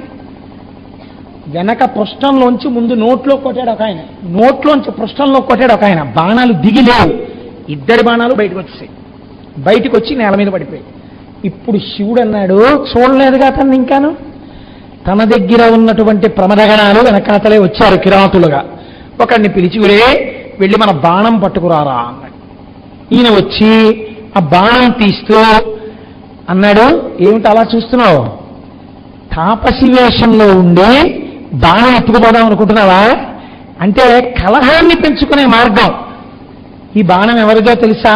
మా నాయకుడు, కిరాతవీరుడు, మహానుభావుడు. బాణం వేశాడా? ఎవరు నిలబడలేరు, జాగ్రత్త. నువ్వు చంపాను నీ బాణానికి అనుకుంటున్నావేమో, ఇగో ఈ బాణానికి, ఇది తెమ్మన్నాడు, అందుకు వచ్చానన్నాడు. ఎంత కోపం వస్తుందండి అర్జునుడికి సహజంగా. మహాపౌరుషం ఉన్నటువంటి వాడు, ఏ సామాన్యమైనటువంటి వాడు కాడు. ఆయన అన్నాడు, మీ కిరాతుడు వేసిన బాణానికి ఈ పంది చచ్చిపోయిందా? ఆ బాణం బతికెళ్ళడానికి వచ్చారా? ఏ ఇటువైపు బాణం మీకు కనబట్టాలా? నేనే వేశాను బాణం, ఈ బాణానికే చచ్చిపోయింది ఆ పంది. అది ముందు ఇక్కడికి వచ్చింది, నేనే ఎక్కువ పెట్టాను. ఎవరి బాణం ముందో ఎవరి బాణం వెనకో ఎవ్వరికీ తెలియదు. అంటే ఎంత చిత్రంగా జరిగిందో చూడండి. ఆ అడవి పంది సంహారం ఏకకాలమునందు ఇలా వెళ్ళాయి అంతే. రెండు బయటకు వచ్చేసి అడవి పంది చచ్చిపోయింది. నేను వేసిన బాణానికి చచ్చిపోయిందంటే అర్జునుడు, మా నాయకుడు వేసిన బాణానికి చచ్చిపోయింది, ఇదిగో బాణం పట్టుకెళ్తున్నానంటాడు కిరాతుడు. అంటే ఇద్దరి మధ్య వాదన పెరిగింది. వాదన పెరిగి అంత గొప్పవాడైతే, అంత మొనగాడైతే రమణ యుద్ధానికి చూస్తానన్నాడు అర్జునుడు. ఇప్పుడు వచ్చేసింది నోటి వెంట ఈ మాట. ఈ మాట కోసమే పెద్ద ఆయన ఎదురు చూస్తున్నాడు. గభాల దూకాడు, కొండ మించి దూకి దగ్గరికి వచ్చాడు. ఎంత వేషం కట్టాడు అనుకుంటున్నారు? అసలే ఏనుగు చర్మం, పులితోలు, దాన్ని అడ్డంగా కట్టేశాడు. చక్కగా ఎప్పుడూ రెడీగా ఉంటుంది జటాజూటం, దాన్ని బాగా కొప్పు ముడేసేసాడు. దాని నిండా నెమలీకలు పెట్టేసుకున్నాడు. వెనకాతల ఓ కొయ్య ఆ బాణములు పెట్టుకునడానికి ఉండేటటువంటి ఆ పరికరాన్ని ఏర్పాటు చేసుకున్నాడు. అందులో కొన్ని బాణాలు ఎట్టుకున్నాడు. వెనకాతల ఆటవికులు వస్తున్నారు. తల్లి ఏ అమ్మవారి అనుగ్రహం కలిగినంత మాత్రం చేత శక్తి వస్తుందో అటువంటి తల్లి ఎరుకతగా మారిపోయింది. ఆవిడ పైన రవిక లేకుండా ఒక వస్త్రాన్ని అడ్డంగా చీరనే జాకెట్గా కట్టేసుకుని, తల నిండా కొప్పేసుకుని, దాని నిండా నెమలీకల చుట్టూ పెట్టేసుకుని, మెడ నిండా రకరకాల రంగు పూసలు వేసేసుకుని, అమ్మవారు ఏమీ తిరిగిన దానిలా ఓ తేనె కుండోటి చేతిలో పట్టుకుని వెనకాతల కిరాతుడి వెనకాతల వెళ్ళిపోయేటటువంటి భార్యలా ఆవిడొస్తోంది. ఈయన ఒక్క దూకి కోపంతో పెరిగెత్తి నిలబడ్డాడు. ఎవడ్రా కుర్రా, నువ్వు కొట్టావని బాణాలని, ఏది తెగి బాణాలు చూద్దాం, ఇద్దరం యుద్ధం చేసుకున్నాం అన్నాడు. యుద్ధం చేద్దామనేటప్పటికీ ముందు ఆయన గబగబా గాంధీవంలో బాణాలు పెట్టి వేస్తున్నాడు. గాంధీవంలో బాణాలు పెట్టి వేయడం అంటే మాటలు కాదు కదండి. టంకారం చేశాడు. నవ్వేట శివుడు. ఓహో పర్వాలేదు రోయ్, పెద్ద తప్పుడే చేశావు. ఇప్పుడు ఆయన చేతిలో ఏముంది? పినాకం లేదు కాబట్టి ఆయన పినాకమునకు ఉండేటటువంటి వింటినారిని చప్పుడు చేయలేదట. ఆయన హోం అన్నట్టు. ఇప్పుడు ఈ చప్పుడు విని అర్జునుడు ఉలిక్కిపడ్డట్టు. దేవుడు రోయ్, నేను ధనుష్టంకారం చేస్తే అందరూ ఉలిక్కిపడతారు, ఈ కిరాతుడి యొక్క అహంకారం ఏమిటి ఇలా ఉంది? అయ్యబాబోయ్ పర్వతాలు గూర్నిల్లెట్టుంది అని ఉలిక్కిపడ్డట. అంత అలా ఉంటారనుకోలేదు. అమ్మో ఎందుకైనా మంచిది గట్టిగానే వేయాలి బాణాలనుకున్నాడు. సవ్యసాచి కదండి, బాణాలు తీసి వేసేస్తున్నాడు శివుడి మీదకి. శివుడు కూడా కోపం నటించి చేతిలో ఎదురు ధనస్సు పట్టుకున్నాడు, బాణాలు పట్టుకుని వేస్తున్నాడు. నిజంగా కానీ కొంచెం కోపం వచ్చేసింది అనుకోండి అర్జునుడు చేస్తున్న పనులకి, ఓ గట్టి బాణం పడిపోయింది అనుకోండి, పిల్లడు ఏమైపోతాడో. అందుని కొట్టాలి. ఎలా కొట్టాలి? చేతి చేతి చేతి అని లెప్ప మీద కొట్టాలి, గోప మీద తగలకుండా. అలా ఎంత గొప్ప యుద్ధం చేశాడండి దయాళువు ఆ రోజున. శంకరుడత్మయందు దయ చాలగనంది కిరీటిపై కడుం జంకుచువేయు బాణములు చక్రసుతుండిక లాగి లాగి బల్బింకము చూపుచున్ శివుని పట్టుగా మోదుచునుండే అములన్ పొంకము మీర వీరి దురమా కనుచుండిరి నింగి దేవతల్. ఆశ్చర్యం ఏమిటంటే శివుడేమో కొట్నా వద్దా గట్టిగా దెబ్బ తగలదు కదా, గబాల నా చేతి బాణం తగిలి ఏమైపోడు కదా, రక్ష రక్ష ఆయుష్మాన్ భవ చిరంజీవ చిరంజీవ విజయీ భవ అనుకుంటూ మెల్లిగా ఒక్కొక్క చిన్ని బాణాలు వేస్తున్నాడు. అవి వచ్చి ఏదో ఇలా తగిలి ఇలా పడిపోతున్నాయి. ఈయన మాత్రం కోపంతో నన్ను బాణం వేసి కొట్టడమే అనుకుని చక్రసుతుండిక లాగి అంటే బాగా ఇలా ఇలా ఇలా ఇలా లాగేస్తున్నాడంటే వేసేస్తున్నాడు అనమాట. బాణాలు తీస్తున్నాడు, తగిలించేస్తున్నాడు, వేసేస్తున్నాడు. ఎప్పుడు ఆయన విచిత్రం ఒకటి జరిగిపోతుంది. ఏమవుతుంది? బాణాలు వేసేస్తుంటే ఇలా వెళ్ళిపోతున్నాయి, అక్కడ దాకా వెళ్ళి తగలకుండా కింద పడిపోతున్నాయి. బ్రహ్మాండమైన బాణాలు వేస్తే అసలు తగలకుండా నెత్తుటి చుక్క కూడా చిందకుండా అవతల వాడికి పొక్కు కూడా ఎక్కట్లేదు. ఎంత కోపం వచ్చేసిందంటే ఎందుకు నాకు ఈ దిక్కుమాల దశనామాలనుకున్నట్టు. ఎందుకు అలా అనుకోవాలి? ఆయనకి అర్జున పల్గుణ పార్థ కిరీటి శ్వేతవాహన బీభత్సో విజయజిష్ణు సవ్యసాచి ధనంజయ. పిడుగుపడినప్పుడు చెప్తాం ఈ 10 నామాలు. అర్జున ఆయనకున్నటువంటి చాలా గొప్ప బిరుదునామాల్లో అదొకటి. అర్జున అంటే అవదాత వర్ణము అంటారు. అంటే ఇంకా అలాంటి రంగు ప్రపంచంలో ఎక్కడా ఉండదు. పాండవర్ణం వేరు. అంటే నేను అలా అన్నానని మరోలా అనుకోకండి. ఒళ్ళు ఒక రకమైన వ్యాధిగ్రస్తం అయిపోతే ఒక రకమైన తెలుపు ఏర్పడుతుంది. ఆ తెలుపు భయానకంగా ఉంటుంది. అలాంటిది కాదు. అసలు అటువంటి కాంతితో కూడినటువంటి తెలుపు, అంత సమ్మోహన శక్తి కలిగినటువంటి తెలుపు ఈ భూమండలం మీద లేదుట. అర్జునుడు ఒక్కడే అంత తెల్లగా ఉంటాడు. అంతటి తెల్లటివాడు కాబట్టి ఎంతమందిలో ఉన్నా తెలుస్తాడు అర్జునుడని. కాబట్టి ఆయన్ని అర్జున అని పిలిచేవారు. ఫల్గుణ, పూర్వ ఫల్గుని ఉత్తర ఫల్గుని నక్షత్రాల మధ్య సంధికాలంలో పుట్టాడు ఆయన. అటువంటి సంధికాలంలో పుట్టాడు కాబట్టి ఆయన్ని ఫల్గుణ అని పిలుస్తారు. పార్థ, కుంతీదేవికి పృథ అని ఒక పేరు. పృథకి కుమారుడు కాబట్టి పార్థి, ఆయనకి పార్థుడు అని ఒక పేరు. కిరీటి, ఇంద్రుడిచ్చినటువంటి కిరీటాన్ని పెట్టుకుంటాడు. అందులో ఉండేటటువంటి మణులలోంచి కేవలం తెల్లటి కాంతులే వస్తాయిట. ఆ తెల్లటి కాంతులు అర్జునుడు ఎక్కడైనా వచ్చి నిలబడితే ఇది జనరేటర్లు అవి అక్కర్లేదు. ఆయన వచ్చి కాకినాడలో అలా నిలబడ్డాడనుకోండి, మొత్తం అంతా లైటింగ్ పడిపోతుంది అనమాట. అంత వెలుతురు పడుతుంది ఆ కిరీటంలోంచి. అందుకే దగ్గర నుంచి అసలు అర్జునుడి ముఖాన్ని తేరిపారి చూడలేరు. అంతటి మహానుభావుడండి అర్జునుడంటే. అందుకే పిడుగులు పడవు ఆయన పేర్లు చెప్తే. అర్జునుడు అటువంటి అందగాడు కనుక అటువంటి కిరీటం పెట్టుకుంటారు కాబట్టి ఆయనకి కిరీటి అని పేరు. ఆయన రథానికి చిన్న మచ్చ ఉన్న గుర్రాన్ని కట్టినా అంగీకరించట. అర్జునుడి రథం అని గుర్తు ఏమిటంటే యుద్ధభూమిలో అన్ని గుర్రాలు తెల్లగానే ఉండాలి. అందుకని శ్వేతవాహన అని పేరు. బీభత్సో, అర్జునుడు యుద్ధం చేస్తుంటే అసలు చూసి పొంగిపోయేవారట. చూడండి, మనం క్రికెట్ చూస్తుంటే అరే what classic shot it is అంటారు. అలా అసలు ఇలాంటి బౌండరీ కొట్టడం ఆయనకే చెల్లిందంటారు ఒక ఆయన్ని. అలా అర్జునుడు యుద్ధం చేస్తుంటే విలువిద్య యందు నిష్ణాతుడైన ద్రోణాచార్యుల వారు ధనస్సు పక్కన పెట్టేసి గడ్డం ఇలా అనుకుంటూ, చూశారా కొట్ట అలా మా అర్జునుడు కొట్టాలనేవట. అది చిత్రం ఏమిటో తెలుసా అండి, హేయంగా ఉండదు, చుగుప్స పుట్టించేటట్టుగా ఉండదు. బౌండరీ కొట్టచ్చు, కానీ మీరు గాలిలోకి ఎగిరిపోయి అడ్డదిడ్డంగా అడ్డబేట పెట్టి కొట్టిన దానికి, ఒక్క మోకాలు మడిచి మీ ఎదురుగుండా ఉన్నటువంటి వికెట్లు పక్క నుంచి స్ట్రైట్ లైన్ బౌండరీ కొట్టిన దానికి చాలా తేడా లేదండి, చాలా తేడా ఉంటుంది కదా. అలా అర్జునుడు యుద్ధం చేస్తే అంత అందంగా ఉంటుంది. ఏమి యుద్ధం రా అని యుద్ధం చేయడం కన్నా యుద్ధం చూడాలనిపిస్తుంది. బీభత్సో అసలు చేయడంతో బీభత్సం సృష్టిస్తాట. కిరీటంతో కొంతమందిని పడిపోతారు, టంకారంతో పడిపోతారు, ధనస్సుకు పడిపోతారు, దాని కాంతులకు పడిపోతారు. ఇక పాంచజన్యం పూరించాడా దానికి కొన్ని వేల మంది పడిపోతారు. ఆయన యుద్ధం చూస్తుంటే పెద్దల్ని చూస్తే నమస్కార బాణాలు వేసి నవ్వుతాడు.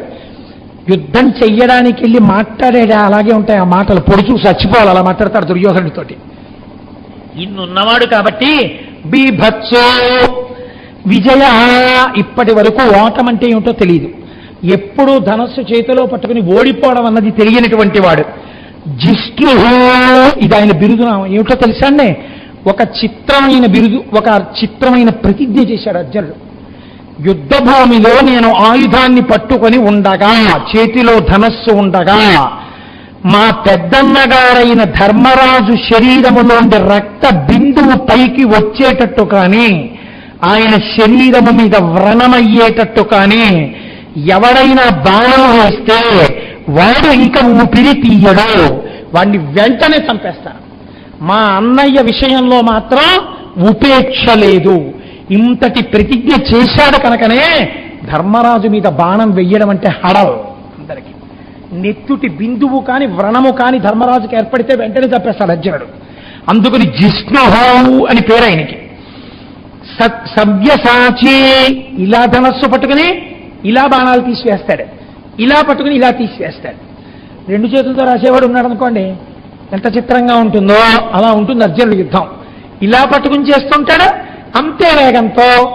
అందుకే రెండు పక్కల అమ్ముల పొదులు కట్టుకుని మీరు ఇటు పక్క యుద్ధం చేస్తున్నాడో అబ్బాయి ఎంత బాగా చేస్తున్నాడో అని చూస్తుంటే ఇటు నుంచి తీసి చక్ చక్ చక్ చక్ వేసేస్తుంటాడు, మళ్ళీ ఈ చెత్త పట్టుకుని ఇలా వేసేస్తుంటాడు. దిక్కుమాల యుద్ధం ఏంటండి, చూడటమే సంతోషంగా ఉంటుంది కాసేపు. అసలు అర్జునుడు అలా యుద్ధం చేస్తుంటాను. సవ్యసాచి అంత గొప్పవాడు. అలా వేసేటప్పుడు గురి చెప్పుతుంది అనుకుంటున్నారా?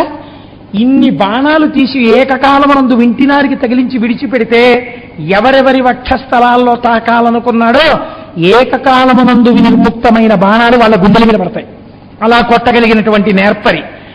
ధనంజయ, భూమి మీద రాజులందరూ సంపాదించినటువంటి ధనాన్నంతటినీ చేతిలో ఉన్నటువంటి గాంధీవము చేత రాజసూయాగమనందు గెలిచి తీసుకొచ్చినవాడు.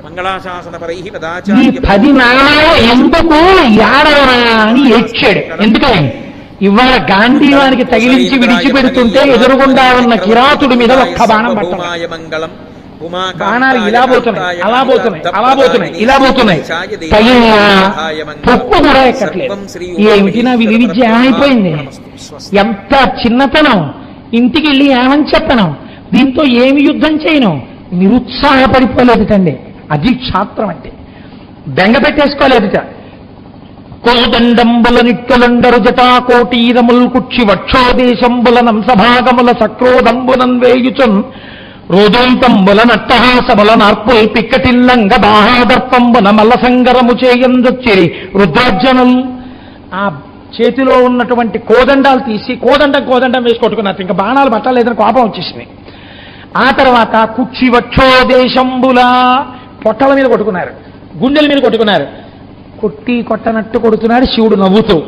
ఈయన బలమంతా పెట్టి కొట్టేస్తున్నాడు, ఏమీ అవ్వట్లేదు. ఆయన కడుపు మండిపోతున్న కొద్దీ కొట్టేస్తున్నాడు. మధ్యలో ఈ ధనస్సు విసిరేసి తొడలు కొట్టాడు, అడుపరిచాడు. రాణి సంగతి చెప్తానన్నాడు. ఆ కట్టుకుని ఎప్పుడు పట్టుపంచ కట్టుకునే యుద్ధం చేస్తాడు, కానీ భీముళ్ళ ఎప్పుడు మళ్ళా యుద్ధం చేయడానికి దాన్ని తొడల మీదకి లంగోటాలా కట్టడు. అలాంటి వాడు ఇవాళ ఆ పంచిని పైకి తీసేసి లంగోటాలా బిగించేశాడు. రా యుద్ధానికి అన్నాడు. వచ్చేసాడు దగ్గరికి. అయితే రా ఏం చేస్తానో చూడన్నాడు. ఇద్దరూ కలిసి యుద్ధం మొదలుపెట్టారు. ఎటువంటి యుద్ధంట?